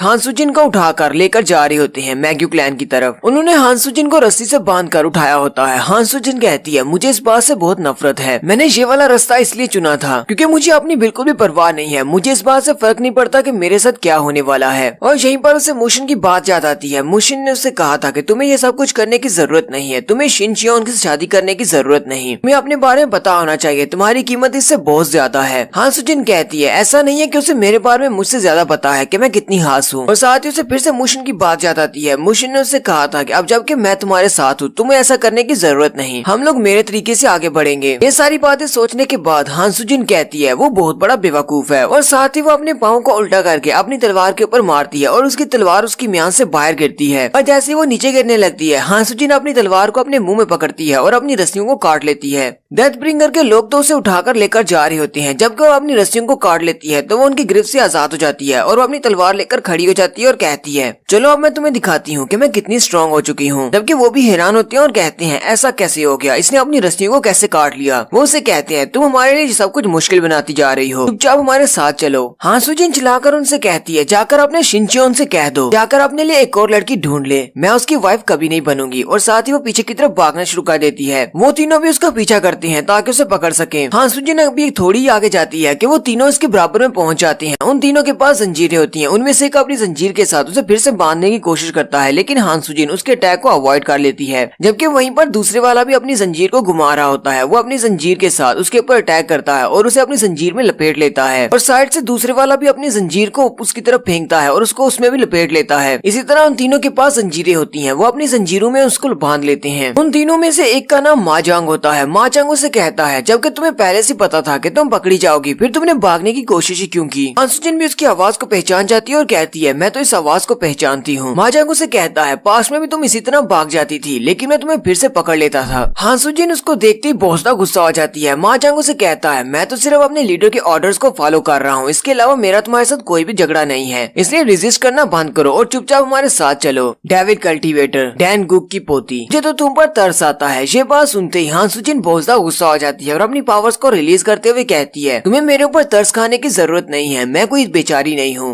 हां सुजिन चिल्लाकर उन सब से कहती है, अब मैं वही पुरानी लड़की नहीं रही, मैं वो पुरानी डांस योन नहीं रही, अब मैं हां सुजिन हूँ। जबकि दूसरी तरफ मोशिन का सीन दिखाते हैं। मोशिन अपने पंचेस को ही यूज करते हुए उन सभी के ऊपर अटैक कर रहा होता है और उन सभी को पीछे की तरफ फेंकता जाता है, लेकिन वो सारे भी कीड़े मकोड़ों की तरह निकलते आते हैं। कोई इस तरफ से अटैक करता है तो कोई उस तरफ से अटैक करता है। मोशिन उन सब से कहता है, क्या तुम सब लोग वाकई में यहाँ पर मेरे हाथों से मरना चाहते हो? तुम्हारे यहाँ पर मरने का कोई फायदा नहीं, इसलिए चुपचाप वापस चले जाओ। लेकिन फिर से अपनी तलवार लेकर एक और उसके ऊपर अटैक करता है। मोशिन उसके अटैक को अवॉइड करते हुए उसके मुंह पर एक जबरदस्त पंच मारता है और सामने की तरफ से भी दो और भागते हुए आते हैं। मोशिन उन दोनों को पंचेस मारता है और वो दोनों नीचे गिर जाते हैं, जबकि उनके हाथ से उनका नाइफ गिर जाता है। मोशिन उस नाइफ को नीचे गिरने से पहले पकड़ लेता है और साथ ही दूसरी तरफ देखते हुए साइड पर उस नाइफ को फेंक देता है। डेथब्रिंगर ग्रुप का लीडर काफी ज्यादा दूर खड़ा होता है। मोशिन उसकी तरफ बिना देखे अपने नाइफ को उस तरफ फेंकता है और नाइफ उसके चेहरे के करीब से होता हुआ पीछे वाले दरख्त में जाकर धंस जाता है। इस बात से वो लीडर भी काफी ज्यादा हैरान हो जाता है और कहता है, ऐसा कैसे हो सकता है? मेरे उसके दरमियान में तकरीबन 100 फीट का फासला होगा, फिर भी उसने अपने नाइफ को इतना स्ट्रेट कैसे फेंक दिया? वो दूसरों के साथ फाइट कर रहा था, उसने तो मेरी तरफ देखा भी नहीं, फिर भी उसने मेरे ऊपर इतना अच्छा निशाना कैसे लगा लिया? लीडर अपने एक साथी से कहता है, हमारे कितने लोग अभी तक जिंदा हैं? वो साथी उनसे कहता है, तकरीबन 10 लोग जिंदा हैं, बाकी सारे मारे गए हैं। लीडर कहता है, चलो हम लोग वापस जा रहे हैं, हमें लगता है कि हमारे पास काफी टाइम मिल चुका है। वो लोग डांसियो योन को लेकर पहुंच गए होंगे। साथ ही वो दरख्त में धंसे हुए उस नाइफ को बाहर निकालता है और मोशिन की तरफ फेंक देता है, जबकि मोशिन अभी उस दूसरी तरफ ही देख रहा होता है और वहीं पर देखते हुए अपनी सिर्फ 2 उंगलियों के साथ ही वो उस नाइफ को आते हुए रोक लेता है। लीडर मोशिन से कहता है, हम लोग दोबारा मिलेंगे, और साथ ही वो लोग वहाँ से गायब हो जाते हैं और वो सारी वहाँ से भाग जाते हैं। मोशिन भी चलता हुआ आगे बढ़ता है और रास्ते में उसे हां सुजिन की तलवार मिलती है। मोशिन उस तलवार को उठा लेता है और अपने आसपास देखता है तो उसके पास 2 लाशें पड़ी होती हैं। मोशिन कहता है, चलो शुक्र है तुमने कम से कम रेजिस्ट तो किया। और साथ ही वो हल्का सा मुस्कुराकर आगे चल पड़ता है और कहता है, ये मेरे लिए बहुत ही अच्छा है, तुम रेजिस्ट कर रही हो, अब मैं तुम्हें वहाँ पर लेने के लिए आ रहा हूँ। नेक्स्ट सीन माउंट हुआ फैक्शन का दिखाया जाता है, जहाँ पर कमांडर डूवोन अपने साथियों के साथ इंस्पेक्शन के लिए गए हैं। वो सारे के सारे माउंट हुआ के खाते वाले रूम की तरफ जाते हैं। वो सारे उनके सामने खड़े हो जाते हैं और कहते हैं, तुम सब लोग इस रूम की तलाशी नहीं ले सकते, यहाँ पर हमारे सारे रिकॉर्ड्स रखे हुए हैं। वाइस लीडर उनके सामने खड़े होते हैं और उनसे कहते हैं, तुम सब लोग यहाँ पर नहीं आ सकते, हम नहीं चाहते कि तुम लोग यहाँ पर आकर हमारे रिकॉर्ड्स को चेक करो, चाहे तुम लोग यहाँ पर इंस्पेक्शन के लिए क्यों ना आए हो। वो अपने लीडर से कहता है, लीडर आप भी तो इनसे कुछ कहें, ये लोग यहाँ पर नहीं आ सकते। लीडर उसकी बात सुनने के बाद मास्टर डूबोन से कहते हैं, कमांडर आप लोग यहाँ पर नहीं आ सकते, वाइस लीडर चू ने बिल्कुल ठीक कहा है, यहाँ पर हमारे फाइनेंशियल रिकॉर्ड रखे हुए हैं, आप यहाँ पर नहीं आ सकते, इनको चेक नहीं कर सकते। मास्टर डूबोन कहते हैं, हमने कहा था कि हम सारी माउंट हुआ की इंस्पेक्शन करने वाले हैं, तो हमारी इंस्पेक्शन में ये रैकेट रूम भी आता है, इससे कोई फर्क नहीं पड़ता, हम लोग कुछ भी इन्फॉर्मेशन यहाँ से लीक नहीं करेंगे। लीडर उनसे कहते हैं, यहाँ पर जाने से सिर्फ आपका टाइम वेस्ट होगा। मास्टर डूबोन कहते हैं, साइड पर हट जाएं। लेकिन वाइस लीडर चू सामने खड़े हो जाते हैं और अपनी तलवार निकाल लेते हैं और कहते हैं, अगर तुम्हें वाकई में अंदर जाना है तो फिर ठीक है, तुम्हें पहले मेरा मुकाबला करना पड़ेगा। और साथ ही उनके बाकी के साथी भी अपनी तलवारें निकाल लेते हैं। लीडर अपने साथियों से कहते हैं, तुम सब लोग ये क्या कर रहे हो, जल्दी से अपनी तलवारें वापस रखो। जबकि मास्टर डूबोन उन सभी की तरफ देखने के बाद उन सब से कहते हैं, तुम सब लोगों ने हमारी टीम के ऊपर तलवारें निकाली हैं, तुम लोग क्या चाहते हो कि मैं इसको क्या समझूं? क्या मैं ऐसे समझूं कि तुम लोग म्यूरियम कोलिशन के खिलाफ जा रहे हो और तुम लोग गद्दार हो? लीडर मास्टर डूबोन की बात सुनते ही बहुत ज्यादा हैरान हो जाते हैं। माउंट हुआ के लीडर मास्टर डूबोन से कहते हैं, तुम लोग ऐसा कैसे कह सकते हो, क्या तुम्हें हम लोग गद्दार दिखाई देते हैं? हम लोग तो बस अपने फाइनेंशियल रिकॉर्ड्स को तुमसे बचा रहे हैं। मास्टर डूबोन कहते हैं, अगर गद्दारी का अपने ऊपर इल्जाम नहीं लगवाना चाहते तो जल्दी से दरवाजे को खोल दो, हम लोग अंदर जाएंगे, रैकेट्स को चेक करेंगे और बाहर आ जाएंगे। वहीं पर साइड से एक बूढ़े एल्डर निकल कर आते हैं और कहते हैं आज यहाँ पर क्या हो रहा है। वो माउंट हुआ फैक्शन के एक बूढ़े एल्डर होते हैं, पुराने लीडर भी। उन मास्टर का नाम मास्टर जैंग साई युक होता है और वो सुप्रीम स्वॉर्ड मास्टर होते हैं। जैंग जून भी ये नाम सुनकर काफी ज्यादा हैरान होता है और कहता है ये तो वाकई में सुप्रीम स्वॉर्ड मास्टर हैं। जी वोन भी कहता है मैंने भी इनके बारे में सुना है, म्यूरिम कोलिशन के 5 बड़े तलवारबाजों में से इनका भी नाम है। सुप्रीम मास्टर वहाँ पर आते हैं, लीडर युक उनके सामने खड़े होते हैं और उन्हें ग्रीटिंग्स देते हैं। मास्टर कहते हैं तुम यहाँ पर क्या कर रहे हो और यहाँ पर हो क्या रहा है। लीडर युक उन्हें सारी की सारी बात बता देते हैं कि ये लोग यहाँ पर इंस्पेक्शन के लिए आए हैं। मास्टर डूवोन भी उन्हें ग्रीटिंग्स देते हैं। सुप्रीम मास्टर आगे बढ़ते हैं और मास्टर डूवोन से पूछते हैं क्या तुम जोंगचियोन ग्रुप के कमांडर हो। मास्टर डूवोन कहते हैं जी मैं इसका कमांडर हूँ और मेरा नाम डूवोन है। सुप्रीम मास्टर मास्टर डूवोन से कहते हैं क्या तुम वाकई में इस रूम के अंदर देखना चाहते हो कि अंदर क्या है। मास्टर डूवोन कहते हैं हाँ मैं देखना चाहता हूँ। सुप्रीम मास्टर कहते हैं अगर मैं तुम्हारा सामना करूँ तो क्या फिर भी तुम लोग अंदर देखना चाहोगे। मास्टर डूवोन पहले तो थोड़ी देर के लिए हैरान हो जाते हैं लेकिन साथ ही कहते हैं हाँ हम लोग फिर भी इस रूम के अंदर चेक करेंगे। सुप्रीम मास्टर उनका जवाब सुनने के बाद हंसना शुरू कर देते हैं और कहते हैं ये तो बहुत ही इंटरेस्टिंग बात है। फिर वो लीडर ह्यूग से कहते हैं दरवाजा खोल दो और इन्हें रैकेट्स को चेक करने दो। लीडर ह्यूग भी बहुत ज्यादा हैरान हो जाते हैं। सुप्रीम मास्टर से कहते हैं हमें परेशान होने की जरूरत नहीं है जबकि हमने कुछ भी नहीं छुपाया, चलो ठीक है इन्हें अंदर जाने दो और चेक करने दो। और साथ ही सुप्रीम मास्टर मास्टर डूवोन से कहते हैं इस बात का खास ध्यान रखना, अंदर जो कुछ भी है वो सब कुछ बाहर नहीं आना चाहिए, जो कुछ भी है वहीं पर देखना और उसे वहीं पर छोड़ कर आना। मास्टर डूवोन कहते हैं मैं इस बात को याद रखूंगा। फिर साथ ही वो उनके लिए फाइनेंशियल रूम के दरवाजे को ओपन कर देते हैं और यहीं पर हमारी एपिसोड 51 का एंड होता है। एपिसोड की एक्सप्लेनेशन अच्छी लगी हो तो कमेंट करके जरूर बताइएगा। चैनल को सब्सक्राइब कर दे, वीडियो को लाइक और शेयर कर दें। शुक्रिया।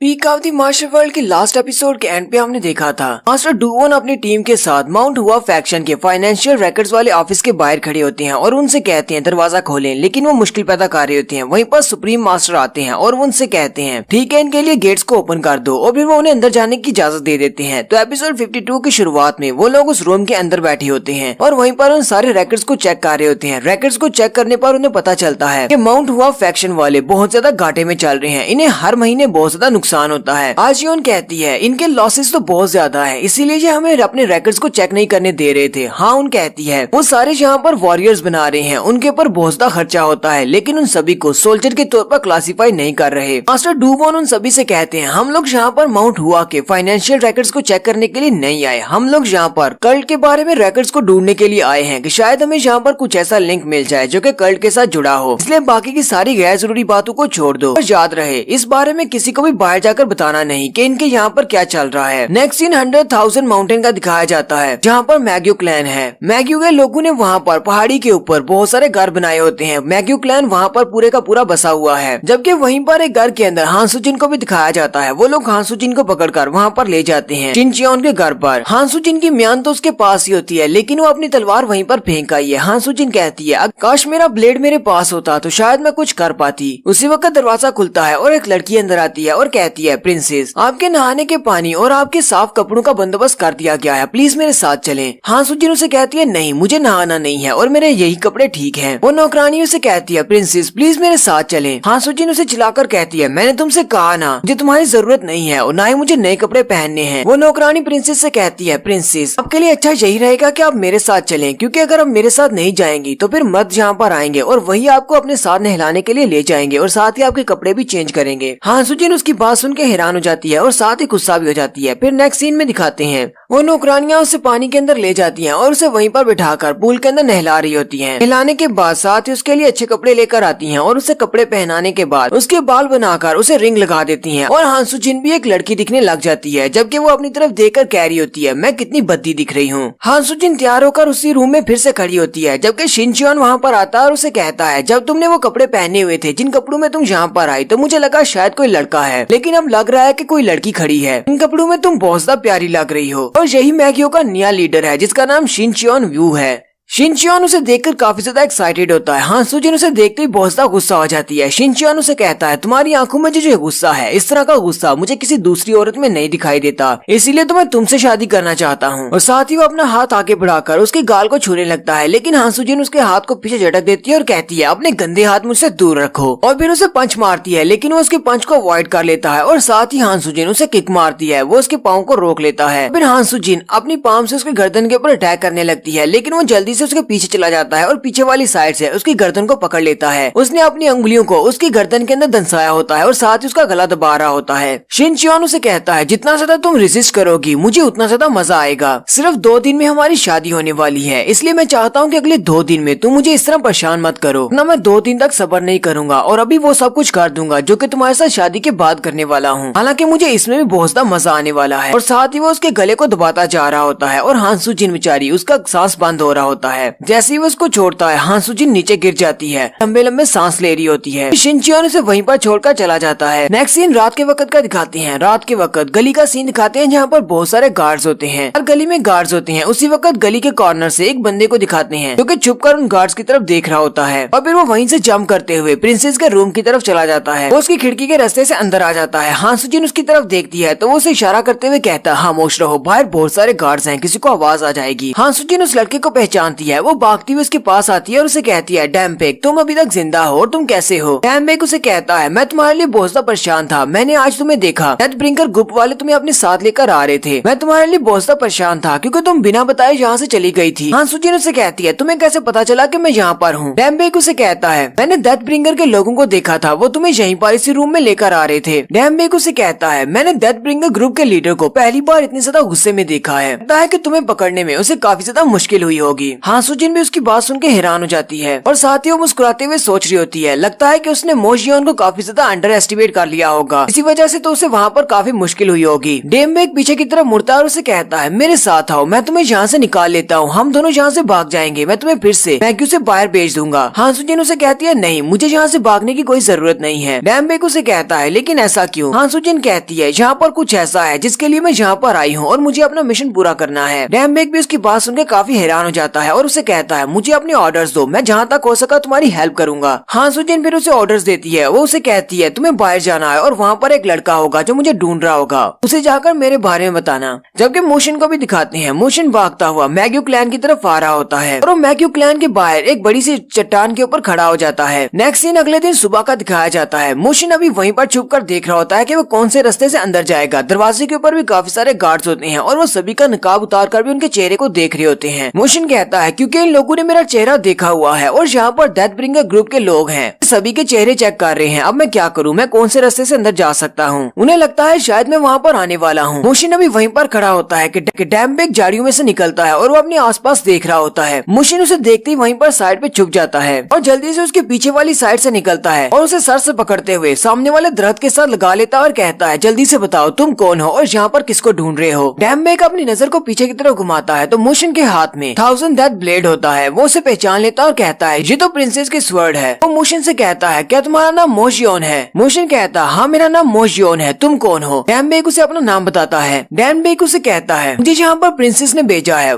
ढूंढने के लिए। मोशन डैमपेक को छोड़ देता है। फिर डैमपेक उसे सारी बात बताता है कि प्रिंसेस को कहाँ पर रखा गया है और प्रिंसेस इस वक्त तुम्हारा इंतजार कर रही है कि कब तुम वहाँ पर आओगे। कल उसकी शादी होने वाली है शिन चियोन के साथ। मोशन भी उसकी बात सुनकर हैरान हो जाता है और कहता है क्या वाकई में उसकी कल शादी होने वाली है? डैमपेक उसे कहता हाँ तुमने बिल्कुल ठीक सुना, अरे मैग्यू के लीडर शिन चियोन के साथ कल उसकी शादी होने वाली है। मोशन कहता है लगता है कि तुम्हारा लीडर बहुत ज्यादा जल्दी में है। डैमपेक उसे कहता है वो हमेशा से हमारी प्रिंसेस के साथ शादी करना चाहता था, अब जबकि प्रिंसेस वापस आ गई है तो वो 1 मिनट के लिए भी नहीं रुकना चाहता। मोशन उसे कहता है पहले मैंने सोचा था कि दीवारों के ऊपर से चढ़ के चला जाता हूँ, लेकिन ये दीवारें तो बहुत ज्यादा ऊंची हैं। फिर मैंने सोचा कि दरवाजे से जाता हूँ तो वहाँ पर डेथब्रिंगर ग्रुप के लोग खड़े हैं। डैमपेक उसे कहता है मेन गेट से जाना तो बिल्कुल इम्पॉसिबल है, तुम वहाँ से नहीं जा सकते, वहाँ पर बहुत सारे गार्ड्स हैं और वैसे भी मेन गेट से जाने के लिए तुम्हारे पास एक टोकन होना चाहिए जिसको जिनपाई कहते हैं। मोशन अपने पास से जिनपाई वाला टोकन निकालता है और उसे कहता है क्या तुम इस बारे में बात कर रहे हो? डैमपेक उस टोकन को देखते ही बहुत ज्यादा हैरान हो जाता है और कहता है हाँ ये तो जिनपाई है, मुझे एक्सट्रीमली वैल्यूएबल है, तुम्हें जो कहाँ से मिल गया? ये तो हमारे मैग्यू क्लैन के लीडर ही किसी को देते हैं और ये बहुत ही कम लोगों को दिया जाता है। और यहीं पर मोशन अपना एक बैकग्राउंड सीन दिखाता है जहाँ पर मोशन को हान सू जिन के दादाजी यानी कि डैनगुक अपने पास से जिनपाई यानी कि ये टोकन देते हुए कहते हैं ये हमारी दोस्ती की निशानी है, तुम इसे अपने पास रख सकते हो, इस टोकन की मदद से तुम यहाँ पर कभी भी आ सकते हो। मोशन कहता है ये मेरे एक पुराने दोस्त ने मुझे दिया था। मोशन उसे कहता है लेकिन मुझे नहीं लगता कि ये मेरे कुछ काम आ सकता है क्योंकि उन लोगों ने मेरा चेहरा देखा हुआ है, अगर मैं इस टोकन के साथ भी वहाँ पर जाऊंगा तो मुझे अंदर नहीं जाने देंगे। डैमपेक उसे कहता है तो फिर तो सोचना पड़ेगा कि हम लोग कौन से सीक्रेट रास्ते से अंदर जा सकते हैं, वैसे मेरे पास एक सीक्रेट रास्ता तो है पर वो तुम्हें पसंद नहीं आएगा। मोशन उसे कहता है चलो पहले वो रास्ता दिखाओ। फिर वो दोनों भागते हुए साइड पर चले जाते हैं। साइड पर गटर होता है,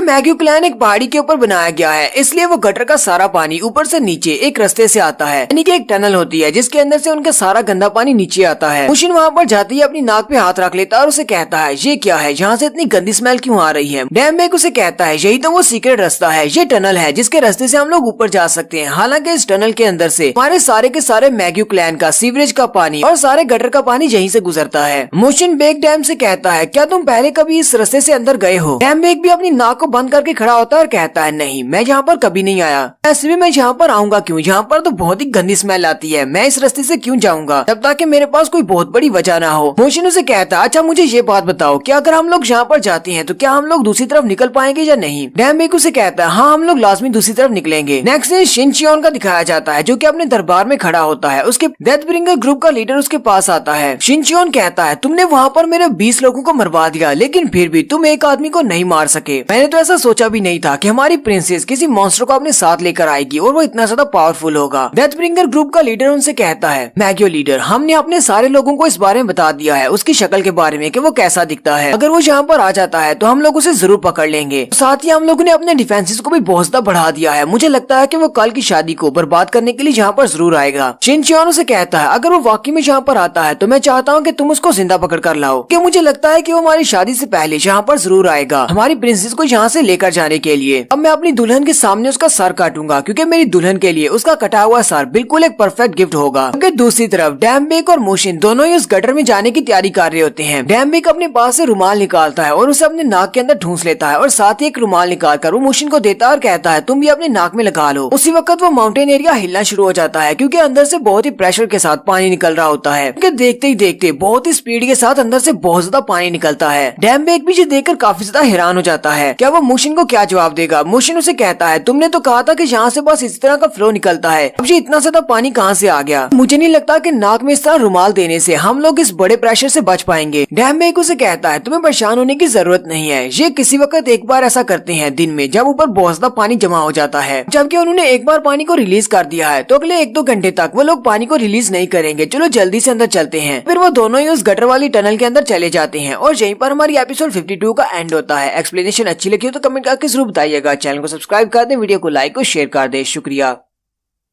peak of the master world के एपिसोड 53 के साथ हाजिर हूँ। तो लास्ट एपिसोड के एंड पे हमने देखा था मोशिन और डैमबेक दोनों ही गटर के अंदर चले जाते हैं, सॉरी गटर नहीं उस टनल के अंदर चले जाते हैं जहाँ से गटर का पानी बहता है। और वहीं पर ऊपर की तरफ भी दिखाते हैं कि सारे के सारे लोग उस गटर के अंदर अपना पानी फेंक रहे होते हैं। ये बड़े बड़े डोल के अंदर पानी डालकर उस नाली के अंदर कैसे फेंक सकते हैं, पता नहीं ये लोग कहाँ से गंदा पानी उठाकर ला रहे हैं। तो यहाँ पर एक औरत को भी दिखाया जाता है जो कि बाल्टियां भर के गंदे पानी को अपने साथ कुएं में डाल रही है या फिर वो टनल के साथ जुड़ा हुआ है। वो सारे का सारा गंदा पानी एक बड़े से पूल में इकट्ठा होता है क्योंकि पहाड़ी के ऊपर है। जब वो पूल भर जाता है तो वो वहाँ से दरवाजे को ओपन करते हैं ताकि वो सारे का सारा गंदा पानी बहता हुआ टनल के रास्ते से पहाड़ी से नीचे चला जाए। क्योंकि उस बड़े पूल के पास भी काफी सारे वर्कर काम कर रहे हैं। वहाँ पर एक बंदा कहता है कल बड़ी शादी होने वाली है, इसलिए तो आज सारे लोग घर की सफाई कर रहे हैं, इसलिए बहुत ज्यादा पानी बहाया जा रहा है। हमें बार बार इस ब्रिज को ओपन करना पड़ता है। इस टनल के अंदर का दिखाया जाता है। डैमबेक अपने हाथ में एक छोटा सा लाइटर लेकर आगे आगे चल रहा होता है जबकि मोशिन उसके पीछे पीछे होता है। डैमबेक उसे कहता है जैसे जैसे हम लोग आगे जाते जाएंगे उतनी ज्यादा स्मेल बढ़ती जाएगी। डैमबेक फिर से अपने पास से रुमाल के टुकड़े निकालता है और उसे कहता है मैंने तुमसे पहले भी कहा था इसे अपने नाक में ठूंस लो, अच्छा रहेगा। मोशिन उसे कहता है नहीं तुम अपने पास ही रखो, इतनी स्मेल को तुम्हें बर्दाश्त कर ही सकता हूँ। डैमबेक फिर से आगे चलना शुरू करता है और कहता है क्योंकि यहाँ पर हवा नहीं है इसलिए यहाँ पर स्मेल बहुत ज्यादा है। पर यहाँ पर फिर से डैमबेक गलत साबित हो जाता है क्योंकि वो आगे चल रहा होता है। उसी वक्त आगे से बहुत ही तेज हवा चलती है। डैमबेक हैरान हो जाता है और कहता है ऐसा कैसे हो सकता है, अभी तो मैं कह रहा था कि यहाँ पर हवा नहीं है, फिर अचानक से ये हवा कहाँ से आ गई। जबकि मोशिन समझ जाता है कि ये सारी हवा इसलिए आ रही है क्योंकि पीछे से उन्होंने गटर के पाइप को खोल दिया है और पानी आने वाला है। ऐसा ही होता है, सामने से बहुत ज्यादा गंदा पानी आ रहा होता है। मोशिन डैमबेक से कहता है तुमने तो कहा था कि उन्होंने एक बार गटर के पानी को खाली कर दिया है, अब दोबारा ये पानी नहीं आएगा, अब ये पानी कहाँ से आ रहा है। डैमबेक उसे कहता है हाँ मैंने ऐसा कहा तो था, मुझे पता था कि दिन में सिर्फ एक ही बार उस गटर के पूल को खाली किया जाता है, लेकिन हो सकता है कि शादी की वजह से लोग ज्यादा पानी पानी इस्तेमाल कर रही हूँ, लेकिन सर आपको परेशान होने की जरूरत नहीं है, मैं सब कुछ संभाल लूंगा। अपना लाइटर मोशन की तरफ फेंक देता है और साथ ही आगे बढ़ जाता है। मोशन उसकी तरफ देखकर मुस्कुरा रहा होता है और कहता है लगता है कि ये भी फिस्ट फाइटर है, चलो देखते हैं कि ये लड़का क्या कर सकता है। डैमबेक आगे बढ़ता है और पानी के सामने खड़ा हो जाता है। उसकी आंखें चमकना शुरू हो जाती हैं और वो अपनी फिस्ट को यूज करते हुए सामने की तरफ पंच मारता है ताकि वो सारे का सारा पानी उसके हाथ से निकलने वाली फोर्स से टकराकर साइडों से होकर गुजर जाए और वो दोनों बिल्कुल सेफ रहे। मोशन भी काफी ज्यादा इंप्रेस हो जाता है क्योंकि मोशन भी एक फिस्ट फाइटर है। मोशन पीछे खड़ा मुस्कुरा रहा होता है और कहता है ये लड़का अपनी फिस्ट की एनर्जी को यूज करते हुए पानी के अंदर एक रिपल बना रहा है ताकि वो पानी हमारी साइडों से गुजर जाए। इसके अलावा मैं पहली बार एक फिस्ट फाइटर को देख रहा हूँ जो कि इतनी अच्छे से अपनी की पावर को यूज कर सकता है, लेकिन उस पानी का प्रेशर बहुत ज्यादा होता है और हमारा डैमबेक भी अपनी फिस्ट की पावर को यूज करने में काफी ज्यादा कच्चा है। डैमबेक भी काफी घबरा जाता है और कहता है अब क्या होगा, ये सारे का सारा पानी तो मेरी फिस्ट को भी पीछे की तरफ धकेल रहा है। मोशन उसके पाँव की तरफ देखता है तो उसके पाँव पीछे की तरफ हट रहे होते हैं। मोशन को समझ आ जाती है कि ये लड़का नहीं कर पाएगा। मोशन अपने हाथ को आगे बढ़ाता है और डैमबेक के मुंह के सामने करते हुए अपना पंच बनाता है और जैसे ही वो अपना पंच बनाता है उसकी पावर रिलीज होती है और उसकी पावर के रिलीज होते ही वो सारे का सारा पानी साइडों से होकर गुजरना शुरू हो जाता है। डैमबेक भी ये देखकर बहुत ज्यादा हैरान हो जाता है क्योंकि वो अपने अलावा किसी को पहली बार देख रहा है इतनी पावरफुल फिस्ट को यूज करते हुए। डैमबेक कहता है लगता है कि सर ने बहुत ही स्लोली अपने पंच को डिलीवर किया था क्योंकि अगर ये फुल पावर को यूज करते ये तो इस पूरी टनल को ही उड़ा देते। मुझे लगता है कि ये सर बहुत ज्यादा इम्प्रेसिव है और बहुत ज्यादा स्ट्रॉन्ग भी है, मेरे मुकाबले में इनकी की पावर तो बहुत ज्यादा है। मोशन उसके लाइटर को उसकी तरफ फेंकता और कहता है पता नहीं दोबारा कब से ऊपर से पानी आ जाए, चलो जल्दी से यहाँ से निकलने की कोशिश करते हैं। और वो फिर से आगे बढ़ना शुरू कर देते हैं। उसी वक्त उस पूल एरिया की तरफ दिखाते हैं। उस पूल के अंदर सारा पानी जब खाली हो जाता है उसके साइड के ऊपर जो गेट लगा होता है जो कि इस टनल से जुड़ा है वो नीचे की तरफ शट हो रहा होता है। वहीं पर एक वर्कर होता है जो कि एक बूढ़े आदमी से कहता है ग्रैम्स मैं खाना लेने के लिए जा रहा हूँ इसलिए जल्दी से गेट को बंद कर दो तब तक कि ये पुल दोबारा भर नहीं जाता। जबकि वो बुढ़ा आदमी वहाँ पर बैठा बहुत ज्यादा थका हुआ होता है और उसे कहता है वहाँ से क्या फर्क पड़ता है, बहुत ही जल्दी इस पूल में फिर से भर जाना है तो गेट को ओपन ही रहने देते हैं, पानी स्लोली स्लोली बहता रहेगा। तो दादाजी तो कुछ ज्यादा ही आलसी होते हैं इनकी वजह से कि वो गेट को क्लोज नहीं कर रहे। वहीं पर गेट के नीचे से मोशिन और डैमबेक निकलते हैं। वो लोग वहाँ से निकलते ही बड़ी स्पीड के साथ वहाँ से भाग जाते हैं। वो लोग वहाँ से भागते हुए एक दीवार के ऊपर चढ़ जाते हैं। वहीं पर घर के अंदर काफी सारे यूनिफॉर्म टंगे होते हैं। वो दोनों वहाँ से कपड़े उतारते हैं और अपने कपड़े चेंज कर लेते हैं। डैमबेक मोशिन से कहता है जब मैं यहाँ से तुम्हें ढूंढने के लिए गया था तब तो यहाँ पर इतने ज्यादा सिक्योरिटी गार्ड नहीं थे, अब यहाँ पर बहुत ज्यादा सिक्योरिटी गार्ड्स हैं। साथ ही वो उसे कहता है जहाँ पर प्रिंसेस को रखा गया है उस बिल्डिंग तक पहुँचना बहुत ज्यादा आसान है, हमारे लिए ज्यादा मुश्किल नहीं है, चलो जल्दी से वहाँ पर चलते हैं। मोशिन उसे कहता है नहीं हम लोग उस बिल्डिंग में नहीं जा रहे। डैमबेक भी ये बात सुनकर काफी हैरान हो जाता है। मोशिन उसे कहता है मैंने बिल्कुल ठीक कहा, हम लोग वहाँ पर नहीं जा रहे तुम्हारी प्रिंसेस को बचाने के लिए। नेक्स्ट सीन हान सुजिन का दिखाया जाता है। नौकरानियां उसके सामने बहुत सारा खाना रखती हैं और उसे कहती हैं प्रिंसेस अपने खाने को एंजॉय करें, लेकिन प्रिंसेस का तो मूड बना हुआ है, वो किसी भी खाने को हाथ भी नहीं लगाती। वहीं पर बैठी सोच रही होती है क्या हो गया, क्या डैमबेक अभी तक वापस क्यों नहीं आया, पता नहीं उसे मोशिन मिला होगा या नहीं। डैमबेक मोशिन से पूछता है तुम्हारे कहने का मतलब क्या है, हम लोग प्रिंसेस को बचाने के लिए क्यों नहीं जा रहे। चिल्लाकर उसे कहता है प्रिंसेस ने मुझे कहा था कि मैं तुम्हें ढूंढ कर लाऊं, जितनी जल्दी हो सके उतनी जल्दी। तुम्हारी इस बात का मतलब क्या है कि तुम उसे बचाने के लिए नहीं जाने वाले। मुझे तो लगा था कि शायद वो तुम्हें इसलिए बुला रही है क्योंकि उसे तुम पर भरोसा है कि तुम उसको बचा सकते हो। मोशिन उसे कहता है अगर मैं वहाँ पर जाकर हान सुजिन को बचा भी लाता हूँ तो मुझे नहीं लगता कि वो शिन चियोन तुम्हारी इस प्रिंसेस की जान छोड़ देगा, वो फिर भी उसका पीछा करेगा। कल की शादी के समारोह में वहाँ पर बहुत सारे मैग्यू क्लैन के एल्डर्स आने वाले हैं। वहाँ पर बहुत सारे ऐसे एल्डर्स भी आने वाले हैं जो कि मास्टर डैंग गैग के बहुत ही रिलेटिव थे, बहुत ही करीबी थे और उन्हें पसंद करते थे। कल हम लोग उन सभी एल्डर्स को दिखा देंगे मैग्यू क्लैन का लीडर बनने के लायक कौन है और असल स्ट्रॉन्ग कौन है। हम लोग कल मैग्यू क्लैन के लीडरशिप को चेंज करने वाले हैं। डैमबेक उसकी बात सुनकर हैरान हो जाता है और कहता है लेकिन हम लोग ऐसा करेंगे कैसे, शिन चियोन को हराना बहुत ज्यादा मुश्किल है। शिन चियोन की जगह पर नया लीडर बनेगा कौन, कहीं ऐसा तो नहीं तुम कहना चाहते हो कि तुम शिन चियोन को हरा सकते हो। डैमबेक उसे कहता है ऐसा नहीं हो सकता, तुम उसको नहीं हरा सकते, जितना तुमने इसको आसान समझ लिया है ये इतना आसान है नहीं। वहाँ पर शिन चियोन को प्रोटेक्ट करने के लिए बहुत सारे लोग हैं, हम लोग तो शिन चियोन तक पहुँच भी नहीं पाएंगे क्योंकि उसके 4 पर्सनल गार्ड्स हैं जो कि बहुत ही एलीट किस्म के वॉरियर्स हैं। मोशिन हंसते हुए उससे कहता है अगर वो 4 लोग हैं जो कि एलीट क्लास के वॉरियर्स हैं तो कोई फर्क नहीं पड़ता, मैं और तुम है ना, हम दोनों उन चारों से मुकाबला करेंगे। डैमबेक उसे कहता है अच्छा तो शिन चियोन का क्या होगा, उसको हम लोग कैसे हराएंगे। मोशिन उसे कहता है उसको तो तुम्हारे मैग्यू क्लैन का नया लीडर ही हराएगा, यानी कि तुम्हारी प्रिंसेस हराएगी। डैमबेक उसकी बात सुन के बहुत ज्यादा हैरान हो जाता है और कहता है तुम्हें शिन चियोन की पावर्स के बारे में पता नहीं है, वो अपनी मार्शल आर्ट्स की पीक लेवल पर है, हमारी प्रिंसेस उसका मुकाबला नहीं कर पाएगी। अब ऐसा नहीं है कि मैं प्रिंसेस को कुछ ज्यादा ही कम मांग रहा हूँ, लेकिन प्रिंसेस बहुत ज्यादा वीक है और ऊपर से वो एक लड़की है। मोशिन उसे कहता है परेशान ना हो, मुझे पता है कि मेरी हान सुजिन ये कर लेगी, मेरे ऊपर भरोसा भरोसा रखो, मैं इस सभी को मुमकिन बना दूंगा। उसके साथ फाइट करेगी और उसे हराएगी भी, और साथ ही वो मैग्यू क्लैन की नई लीडर बनेगी। नेक्स्ट सीन रात के वक्त का दिखाया जाता है। शिनचियोन रात के वक्त अपनी होने वाली बीवी को देखने के लिए आता है। उसकी होने वाली बीवी आराम से बैठी होती है और उसने अभी तक खाने को हाथ भी नहीं लगाया। ये देखकर तो वो काफी गुस्सा हो जाता है, क्योंकि उसने इतना महंगा खाना उसके लिए मंगवाया है और उसने खाने को हाथ भी नहीं लगवाया। शिनचियोन उसे कहता है, मुझे लगता है कि तुम्हें खाना खा लेना चाहिए, खाना खाने से तुम्हें एनर्जी मिलेगी और एनर्जी से तुम मेरे सामने एक बार फिर से बगावत कर सकोगी। मैंने ये सारे का सारा खाना अपने मैग्यू क्लैन के बाहर से मंगवाया है, सिर्फ और सिर्फ तुम्हारे लिए। ऐसा तो नहीं कल की शादी की वजह से तुम इतनी ज्यादा एक्साइटेड हो कि तुम्हें खाना खाने की भी याद नहीं रही। हां सुजिन जहाँ पर एक बहुत ही सॉलिड सा डायलॉग मारती है। वो उसे कहती है कि सारे का सारा खाना जहाँ पर ओपन पड़ा है और तुम भी यहीं पर सांस ले रहे हो। तुम्हारी सांस के साथ मिला हुआ खाना खाने से तो अच्छा है मैं किसी कुत्ते के साथ बैठकर खाना खा लूं। अब शिनचियोन भी बहुत बड़ा कमीना है। वो आगे बढ़ता है और उसको सर से पकड़ते हुए टेबल के ऊपर दबा देता है और साथ ही खाना उठाकर उसके मुंह में ठूंसना शुरू करता है। मैं तुम्हें अपनी बीवी बनाना चाहता हूँ और तुम चाहती हो कि मैं तुम्हें एक कुत्ते की तरह ट्रीट करूँ, तो फिर ठीक है। अगर तुम किसी कुत्ते के साथ ही बैठकर खाना चाहती हो तो मैं तुम्हें एक कुत्ते की तरह ही खाना खिलाऊंगा। तो जबरदस्ती उसके मुंह में खाना ठूंस रहा होता है और साथ ही उसे कहता है, चलो अब साथ साथ भौंको भी जिस तरह एक कुत्ता भौंकता है। जबकि हां सुजिन बहुत ज्यादा गुस्सा हो जाती है और साथ ही उसके हाथ पे काट लेती है। हां सुजिन तो वाकई में कुत्ता बन गई है। शिनचियोन काफी गुस्सा हो जाता है और साथ ही उसे टेबल से नीचे की तरफ पटक देता है और कहता है, ये तुमने क्या कर दिया, मैं तो सिर्फ मजाक कर रहा था और तुम वाकई में कुतिया बन गई हो। शिनचियोन आगे बढ़ता है और उसे कहता है, तुम्हारे नखरू को देखकर मुझे बहुत ज्यादा मजा आता है। तुम उन सारी औरतों से बहुत ज्यादा अलग हो जो मेरे सामने आते ही अपना सर झुका देती हैं और कपड़े उतार देती हैं। तुम उन सभी औरतों की तरह नहीं हो, इसीलिए तुम मेरे लिए बहुत ज्यादा स्पेशल हो। तुम मेरे साथ अकेले में तो चाहे जो मर्जी कर सकती हो, लेकिन कल वहाँ पर बहुत सारे एल्डर्स आने वाले हैं हमारी शादी में, इसलिए मैं नहीं चाहता कि वहाँ पर तुम मेरे साथ ऐसा कुछ करो, इससे तो मेरी बहुत ज्यादा इंसल्ट हो जाएगी। हां सुजिन उसे कहती है, लगता है कि तुम बहुत ज्यादा डर रहे हो, लगता है कि तुम इस बात से डर रहे हो अगर मैं वहाँ पर तुम्हारे सामने इस तरह का कुछ बिहेव करूंगी तो वो सारे लोग यही समझेंगे कि शिनचियोन तो अपनी बीवी को भी कंट्रोल नहीं कर सकता, वो क्या मैग्यू को कंट्रोल करेगा। शिनचियोन को उसकी बात सुनने के बाद गुस्सा आता है और वो अपनी उंगलियों को यूज करते हुए उसके एक्यूपंक्चर पॉइंट को पिंच कर देता है, तो वहीं पर हैंग हो जाती है। हां सुजिन बिल्कुल वहाँ पर एक जिंदा लाश की तरह गिर जाती है और उसे कहती है, तुमने अभी भी मेरी बॉडी के साथ क्या किया। शिनचियोन उसे कहता है, तुम्हें परेशान होने की जरूरत नहीं है, तुम आधे ही घंटे में उठकर चलने फिरने के काबिल हो जाओगी, कुछ ही दिनों में बिल्कुल ठीक हो जाओगी। मैं नहीं चाहता कि कल की वेडिंग तुम्हारे नाज नखरू की वजह से खराब हो जाए। कुछ दिनों के बाद तुम ठीक हो जाओगी तो फिर जो चाहे वो करना, मुझसे जो हो सकता है वो मैं तुम्हारे लिए करूंगा ताकि तुम मेरे सामने अपने घुटने टेक दो, मेरी होने वाली बीवी। और इतना कह के वो वहाँ से चला जाता है, जबकि हां सुजिन मोशियोन को याद कर रही है। मोशिन साहब तो वहीं पर घर के ऊपर बैठे होते हैं छत के ऊपर, वो इंतजार कर रहे हैं कि कब वो शादी शुरू हो। जैसे ही अगले दिन सुबह सुबह सूरज निकलता है तो सूरज निकलने के साथ ही शादी की तैयारियां शुरू हो जाती हैं। दूल्हे को तैयार किया जा रहा होता है, उसे दूल्हे का लिबास पहनाया जाता है, जबकि उसी वक्त उसके पास डेथब्रिंगर ग्रुप का लीडर भी आता है और उसे बताता है, हमने पूरे के पूरे एरिया को स्कैन किया है, पूरे मैग्यू में वो लोग कहीं पर भी नहीं है, वो लड़का हमें नहीं मिला, हमें नहीं लगता कि वो इस शादी में आएगा। मुझे लगता है कि शायद उसे तुम्हारे बारे में पता होगा कि हमारा लीडर बहुत ज्यादा पावरफुल है, इसीलिए वो डर कर वापस चला गया है। शिनचियोन उसे कहता, हाँ ऐसा हो सकता है, लेकिन ये तो बहुत ही बुरा है, मैं उसका सर काट कर अपनी बीवी को तोहफे में देना चाहता था, लेकिन ये तो बहुत ही अफसोस की बात है कि मैं अपनी होने वाली बीवी को तोहफा नहीं दे पाऊंगा। फिर वो दूल्हा बनकर अपनी सीट पर जाकर बैठ जाता है, जबकि उसके सामने बड़े बड़े टेबल्स लगे होते हैं और उन टेबल के ऊपर बहुत सारे एल्डर्स बैठे होते हैं और वहीं पर गाना बजाने वाले भी होते हैं, यानी कि पूरी की पूरी शादी का बंदोबस्त किया गया है। और इस शादी में क्या होने वाला है ये हम लोग नेक्स्ट एपिसोड में देखेंगे। एपिसोड की एक्सप्लेनेशन अच्छी लगी हो तो कमेंट करके जरूर बताइएगा। चैनल को सब्सक्राइब कर दें, वीडियो को लाइक और शेयर कर दें। शुक्रिया।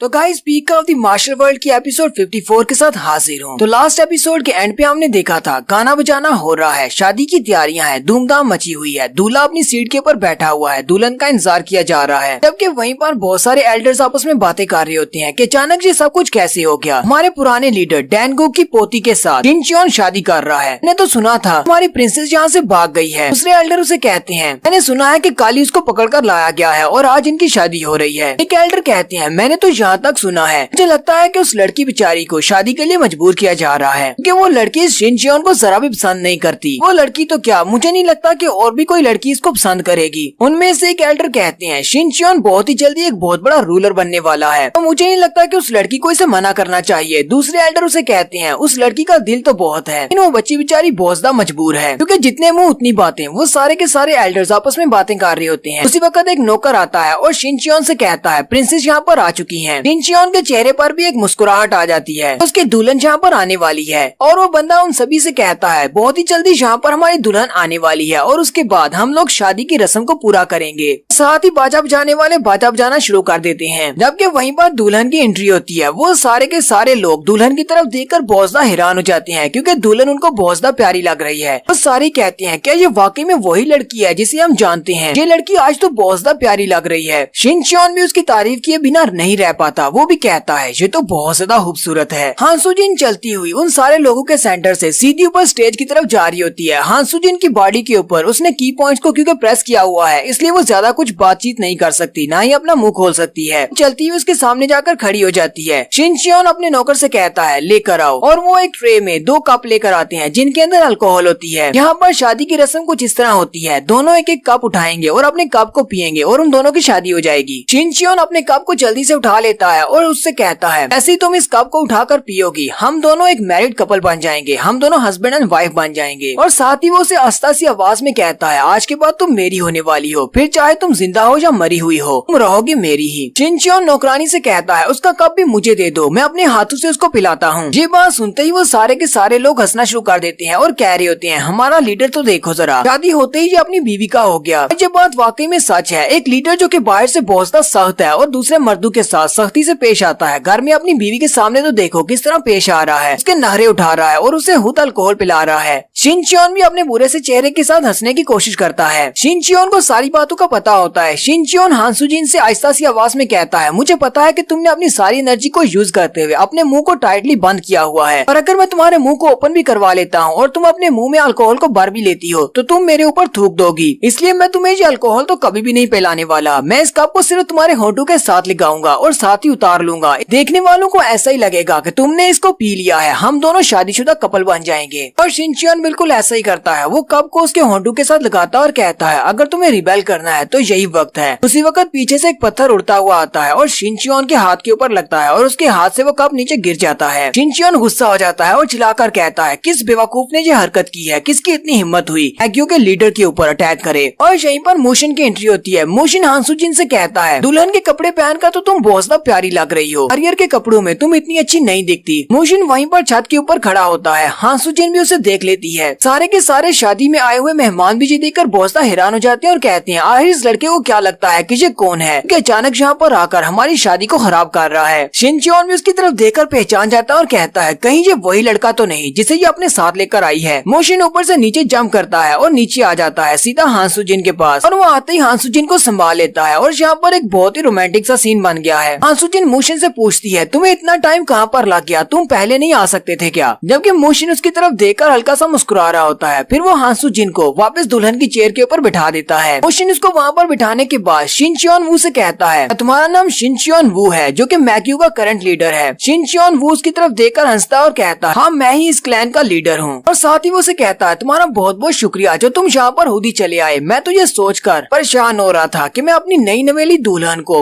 तोहफे में क्या दूंगा, वैसे मैं तुम्हारा सर काट कर इसको देने वाला था। अब जबकि तुम आ गए हो तो कम से कम मेरा ये मसला तो हल हो गया है। शिनचियोन चिल्लाकर अपने दोनों वॉरियर्स का नाम पुकारता है जिसका नाम डूगन और गैंगजा होता है। वो उनसे कहता है जल्दी आओ और इसका सर काट कर दो, और वो दोनों ही जंप करते हुए पीछे से वहाँ पर उतर आते हैं। वो उन दोनों के पास तलवारें होती हैं। वो अपनी तलवार के साथ मोशन के ऊपर अटैक करते हैं। मोशन भी अपनी तलवार के साथ उनके अटैक्स को ब्लॉक कर लेता है और साथ ही उन दोनों को पीछे की तरफ झटक देता है। मोशन कहता है क्या तुम दोनों भी डेथ ब्रिंगर ग्रुप से हो? साथ ही मोशन जल्दी से आगे बढ़ता है और अपनी तलवार के साथ उनके ऊपर स्ट्राइक लगाता है और वो दोनों ही उड़ते हुए पीछे जाकर शादी की टेबलों के ऊपर गिरते हैं और टेबल के ऊपर पड़ा हुआ सारा खाना भी खराब कर देते हैं। मोशन के हाथ में 1000 डेथ ब्लेड होता है। वो हान सुजिन से कहता है तुम अपने ब्लेड को जंगल के अंदर ही छोड़ आई थी, लेकिन अब फिलहाल के लिए मैं इसको इस्तेमाल करने वाला हूँ। और वो सीढ़ियाँ उतरते हुए नीचे चला जाता है। शिनचियोन सोच रहा होता है मैंने तो सुना था कि ये लड़का एक फिस्ट वॉरियर है, लेकिन ये तो एक तलवार चला रहा है, लगता है कि इसे तलवारबाजी भी आती है। ये तो बहुत ज्यादा इंटरेस्टिंग है, एक फिस्ट वॉरियर जो कि तलवारबाजी जानता है। वो दोनों वॉरियर्स भी उठकर खड़े हो जाते हैं और कहते हैं लगता है कि हमने इस लड़के को काफी ज्यादा अंडर एस्टिमेट कर लिया। ये कोई एवरेज एवरेज वॉरियर नहीं है बल्कि एक प्रोफेशनल बहुत ही स्ट्रॉन्ग वॉरियर है और वो दोनों ही अपनी पावर्स को रिलीज करते हुए मोशन के साथ फायर करने के लिए रेडी हो जाते हैं। मोशन यहीं पर खड़े होकर उन सभी से कहता है, मैं तुम सभी से कहता हूँ मेरा तुम सब लोगों से कोई भी झगड़ा नहीं है। अगर तुम सब लोग मरना नहीं चाहते तो मेरे मसले में मत पड़ो, मुझसे दूर रहो। वो सारे एल्डर कहते हैं ये लड़का पागल तो नहीं हो गया, इसने यहाँ पर आकर हमारे लीडर की शादी को खराब कर दिया, इसको तो इसके लिए सजाए मौत दी जानी चाहिए और ऊपर से ये हमें धमकी दे रहा है हम लोग इसके रास्ते में ना आए। उनमें से एक एल्डर कहते हैं यहीं पर रुक जाओ, मुझे लगता है कि इस लड़के के पास ऐसा करने की कोई ना कोई वजह जरूर होगी। जबकि वो वॉरियर कहते हैं इस तरह के लोगों को ऐसा बुरा काम करने के लिए किसी किस्म की वजह की जरूरत नहीं होती। दूसरा वॉरियर कहता है अगर कोई भी हमारे मैग्यू के लीडर के ऊपर अटैक करेगा उसके लिए सिर्फ मौत ही इंतजार कर रही है, उसे और कुछ भी नहीं मिलेगा। और वो दोनों ही अपनी पावर्स को रिलीज करते हुए आगे की तरफ बढ़ते हैं।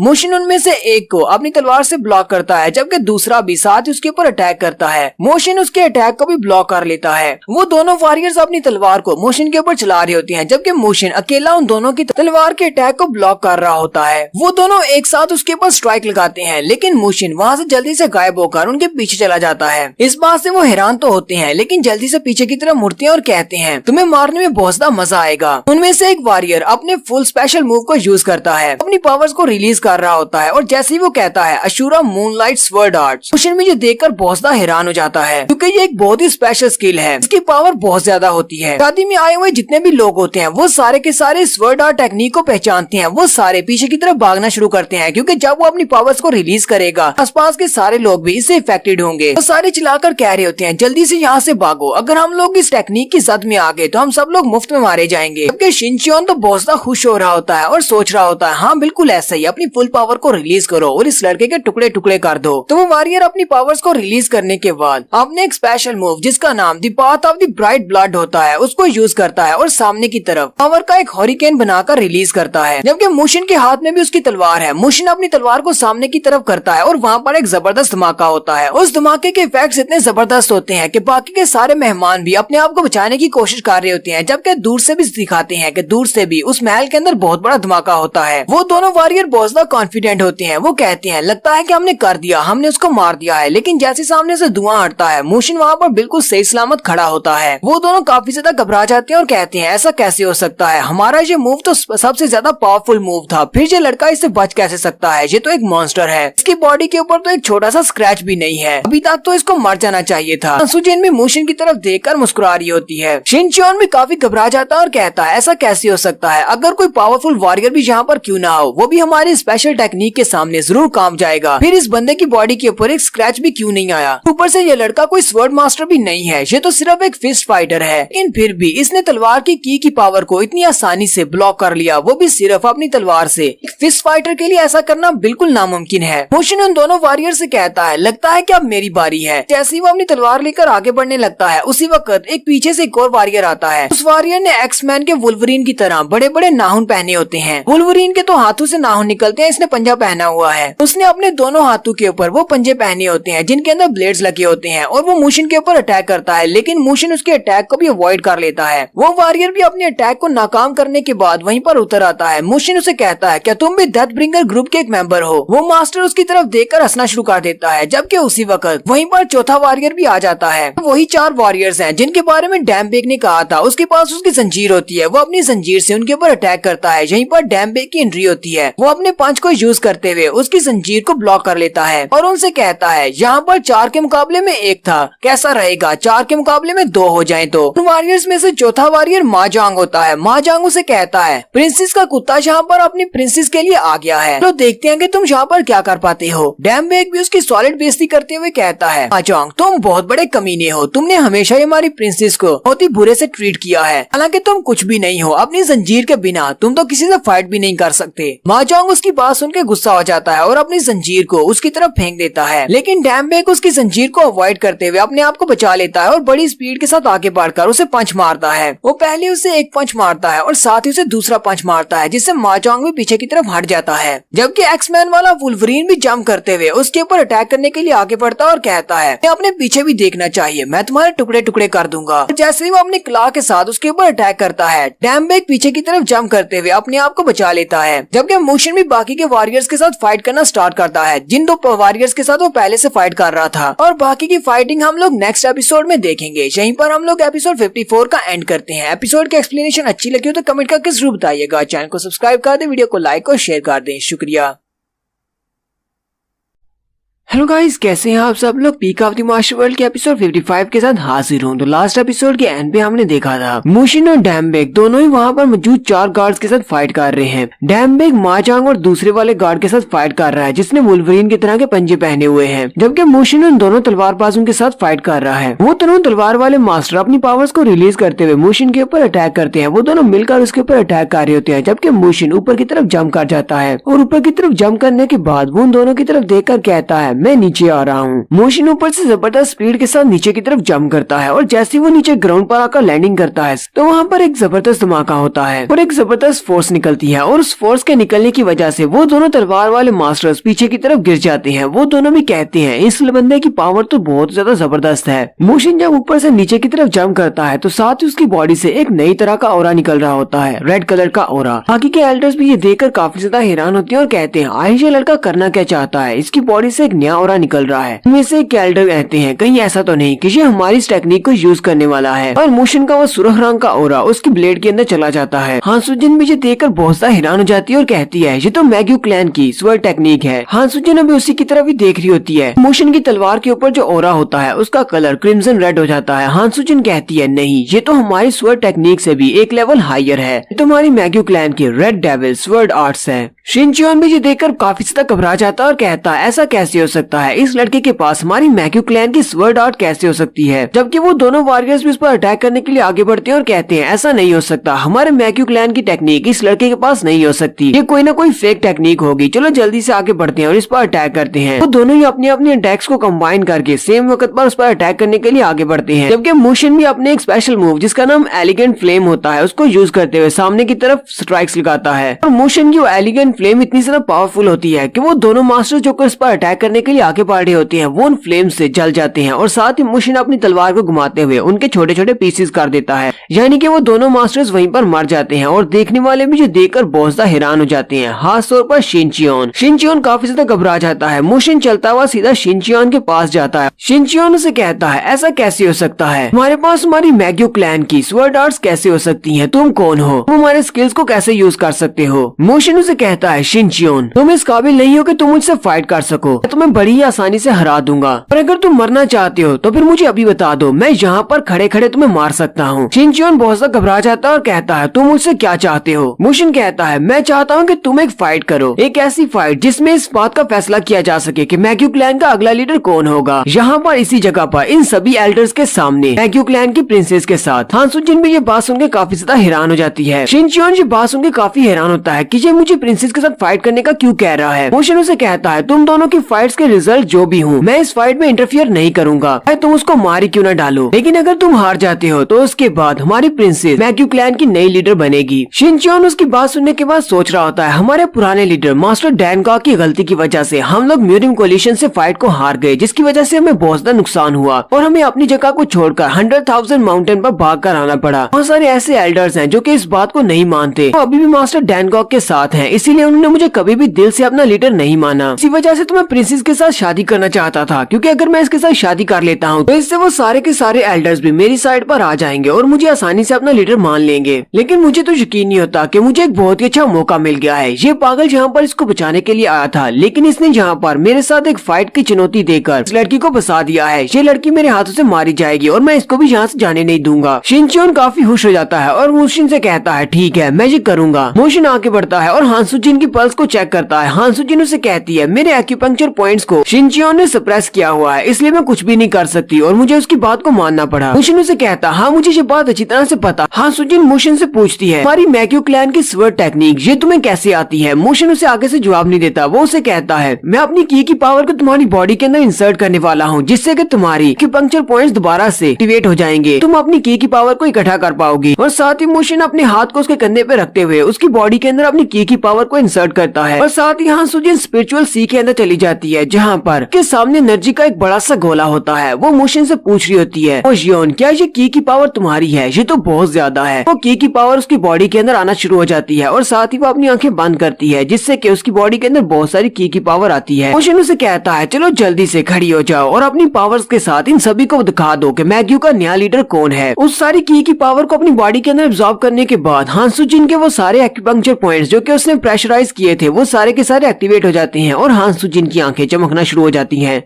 नेक्स्ट सीन डैमबेग का दिखाया जाता है। डैमबेग बाहर की तरफ होता है जहाँ पर वो उन दोनों मास्टर्स के साथ फाइट कर रहा है, स्पेशली माजोंग के साथ। माजोंग अपनी जंजीर के साथ उस पर अटैक करता है, जिसकी वजह से वो पीछे दीवार के सजाकर गिरता है। डैमबेग कहता है ये बात तो मुझे पहले से पता थी कि मैं इन मास्टर्स का मुकाबला नहीं कर सकता। माजोंग डैमबेग के सामने खड़ा होता है और अपनी जंजीर को घुमाते हुए आगे बढ़ रहा होता है और साथ ही उसे कहता है पता नहीं तुम इस बात को महसूस कर सकते हो या नहीं, लेकिन अभी थोड़ी देर पहले और पैलेस में से बहुत सारा एनर्जी का सर्ज निकला था। मुझे लगता है कि हमारे लीडर शिन चियोन ने तुम्हारे उस दोस्त को मार दिया है। उनकी ये वाली बात सुनने के बाद डैमबेग भी काफी हैरान हो जाता है। वुल्वरीन अपने पंजों के साथ डैमबेग के ऊपर अटैक करता है, लेकिन डैमबेग दीवार के ऊपर से भागता हुआ साइड पर हट जाता है। वुल्वरीन डैमबेग से कहता है क्या तुम्हें इस बात का मतलब पता है, अगर तुम्हारा दोस्त मर चुका है तो इसका मतलब तो ये है कि हमारे पास बहुत ज्यादा टाइम है, हम लोग तुम्हारे साथ खेलेंगे, उसके बाद तुम्हें मारेंगे, हम तुम्हें भगा भगा कर मारने वाले हैं। और वो फिर से आगे बढ़ के अपने पंजे के साथ डैमबेग के ऊपर अटैक करता है। डैमबेग नीचे की तरफ झुकते हुए उसकी कमर में एक जबरदस्त पंच मारता है और कहता है ये क्या बकवास है, ऐसा नहीं हो सकता। लेकिन उसी वक्त माचोंग अपनी जंजीर को यूज करते हुए उसे अपनी जंजीर में बांध लेता है। उसे कहता है ये एक ऐसी फाइट है जिसमें तुम्हारे जीतने का कोई चांस नहीं है, इसलिए चुपचाप हमारे सामने अपना माथा रगड़ो और हमसे माफी की भीख मांगो, शायद हम तुम्हें छोड़ दें। अब बताओ हमारे लीडर की नई बीवी, वो भी तुम्हारे लिए हमारे लीडर से तुम्हारी माफी की भीख मांगे और तुम्हारे मरने के बाद 2-4 आंसू भी बहा दे। डैमबेग उसकी बातें सुनने के बाद बहुत सा गुस्सा आ जाता है और कहता है हमारी प्रिंसेस कभी भी तुम्हारे लीडर के साथ शादी नहीं करेगी, और साथ ही जंजीर में बंधे हुए ऊपर की तरफ जंप करता है और अपने पाँव के साथ माचोंग के ऊपर अटैक करता है। लेकिन माचोंग पीछे की तरफ जंप करते हुए उसके अटैक को अवॉइड कर लेता है और अपनी जंजीर के साथ ही उसे खींचते हुए फिर से दीवार के साथ पटक देता है। माचोंग वुल्वरीन से कहता है चलो जल्दी से आगे बढ़ो और इसको मार डालो, हमारे पास इतना ज्यादा टाइम नहीं है कि इसके साथ वेस्ट कर सके। वुल्वरीन कहता है ये तो बहुत ज्यादा बोरिंग है, मैं इसके साथ जरा और ज्यादा खेलना चाहता था,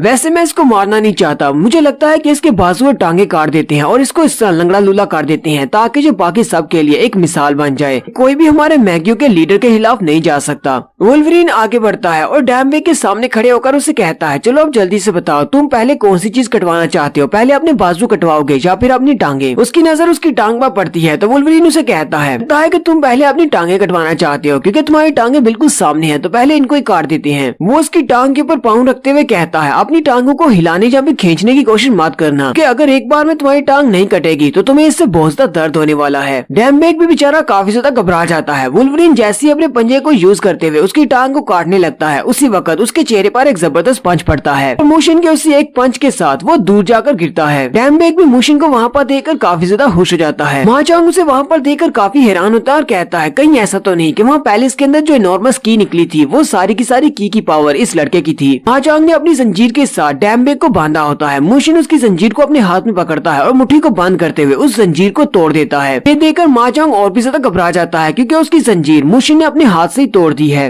वुल्वरीन भी फिर से उठकर खड़ा हो जाता है। डैमबेग कहता है सर आप तो बिल्कुल ठीक है, मुझे ये देखकर काफी ज्यादा खुशी हुई। मोशन उसे कहता है अब तुम रेस्ट करो, बाकी का सब मैं संभाल लूंगा। डैमबेग कहता है लेकिन सर हमारी प्रिंसेस का क्या हुआ, प्रिंसेस कहाँ पर है, क्या आपने उनको बचा लिया? जबकि मोशन उसकी बात सुनने के बाद आगे से हल्का सा मुस्कुरा देता है और यहीं पर ऊपर का सीन दिखाया जाता है पैलेस का, जहाँ पर शिन चियोन अपने हाथ में तलवार लेकर खड़ा होता है, जबकि प्रिंसेस भी अपने आधे कपड़े फाड़ देती है क्योंकि उसकी वेडिंग ड्रेस थी। वेडिंग ड्रेस में वो ठीक से फाइट नहीं कर सकती। वो अपने 1000 डेथ ब्लेड को अपने हाथ में पकड़कर शिन चियोन के सामने आकर खड़ी हो जाती है। शिन चियोन उसके फटे हुए कपड़ों की तरफ देखकर कहता है क्या ये इस तरह के कपड़ों में मेरे साथ फाइट करना चाहती है? ये तो पहले से भी ज्यादा खूबसूरत लग रही है। शिन चियोन उसे कहता है डेंसियो योन तुम्हें ये बात अच्छी तरह से पता है कि तुम मुझे नहीं मार सकती, जितनी स्ट्रेंथ तुम्हारे पास है तुम तो मेरे सामने खड़ी होने के भी काबिल नहीं हो। तुम ये सब कुछ क्यों करना चाहती हो? चुपचाप मुझसे शादी कर लो और ये मसला हल हो जाएगा। जबकि हान सुजिन भी उसी की तरफ देख रही होती है और सोच रही होती है इसने बिल्कुल ठीक कहा है, इसकी की पावर और इसका ऑरा मुझसे बहुत ज्यादा है, इसकी स्ट्रेंथ मुझसे ज्यादा है, इसका एक्सपीरियंस भी मुझसे ज्यादा है, लेकिन मैं इससे हार नहीं मान सकती क्योंकि मोशन को मेरे पर भरोसा है कि मैं इसको हरा सकती हूँ। और साथ ही वो अपनी फाइटिंग के स्टैंस में आ जाती है। हान सुजिन कहती है आज के बाद मैं और ज्यादा नहीं भागूंगी, मैग्यू क्लैन मेरा घर है और मैं यहीं पर रहूंगी। शिन चियोन उसे कहता है तुम्हारे स्टैंस में आने का मतलब तो ये है कि तुम मुझसे फाइट करना चाहती हो, ठीक है तुम्हारी ये ख्वाहिश पूरी कर देता हूँ। वैसे ये तो बड़े ही अफसोस की बात है, फाइटिंग के दौरान तुम मेरे हाथों से मरने वाली हो। मैं तो तुम्हारे साथ शादी करना चाहता था लेकिन अब ऐसा नहीं हो सकता। और शिन चियोन बड़ी स्पीड स्पीड के साथ अपनी तलवार के साथ उस पर अटैक करने के लिए आगे बढ़ता है। हान सुजिन भी अपनी तलवार को सामने करते हुए उसके अटैक को ब्लॉक करती है, लेकिन शिनचियोन की पावर काफी ज्यादा है। अपनी स्ट्रेंथ के साथ उसे पीछे की तरफ धकेल रहा होता है। शिनचियोन उसे पीछे की तरफ धकेलते हुए अपनी तलवार से एक स्लैश लगाता है, जिससे वहाँ पर एक जबरदस्त धमाका होता है। वो सामने की तरफ देख रहा होता है, लेकिन हान सुजिन जंप करते हुए उसके पीछे चली जाती है। शिनचियोन उसे कहता है, ये सब कुछ तुम्हारी स्पेशल तलवार की वजह से है, जो कि मास्टर डैनगॉक ने तुम्हें दी थी। अगर ये ब्लेड तुम्हारे पास नहीं होता तो अब तक तुम मेरे हाथों से मारी जा चुकी होती। हान सुजिन जो कि उसके सामने खड़ी होती है, वो एक लंबा सांस लेती है और साथ ही अपनी पावर्स को रिलीज करती है। इस बात से शिनचियोन काफी गुस्सा हो जाता है और कहता है, लगता है ये लड़की इस तरह मेरी बात नहीं मानेगी। वो भी अपनी पावर्स को रिलीज करता है, पर हान सुजिन अपनी पावर्स को रिलीज करते हुए बड़ी स्पीड के साथ सामने की तरफ बढ़ती है और जंप करते हुए शिनचियोन के ऊपर अटैक करती है। शिनचियोन अपनी तलवार को सामने करते हुए उससे अटैक को ब्लॉक कर लेता है और साथ ही हंसते हुए वो उससे कहता है, प्रिंसेस, लगता है कि तुम्हें मेरे पास आने की बहुत ज्यादा जल्दी है, जो कि तुम मेरे तरफ भागती हुई आ रही हो। तुम्हें मारने की बजाय मेरा तो दिल कर रहा है कि तुम्हें गले से लगा लूं। और यहीं पर हमारी एपिसोड 55 का एंड होता है। एपिसोड की एक्सप्लेनेशन अच्छी लगी हो तो कमेंट करके जरूर बताइएगा। चैनल को सब्सक्राइब कर दे, वीडियो को लाइक और शेयर कर दे। शुक्रिया।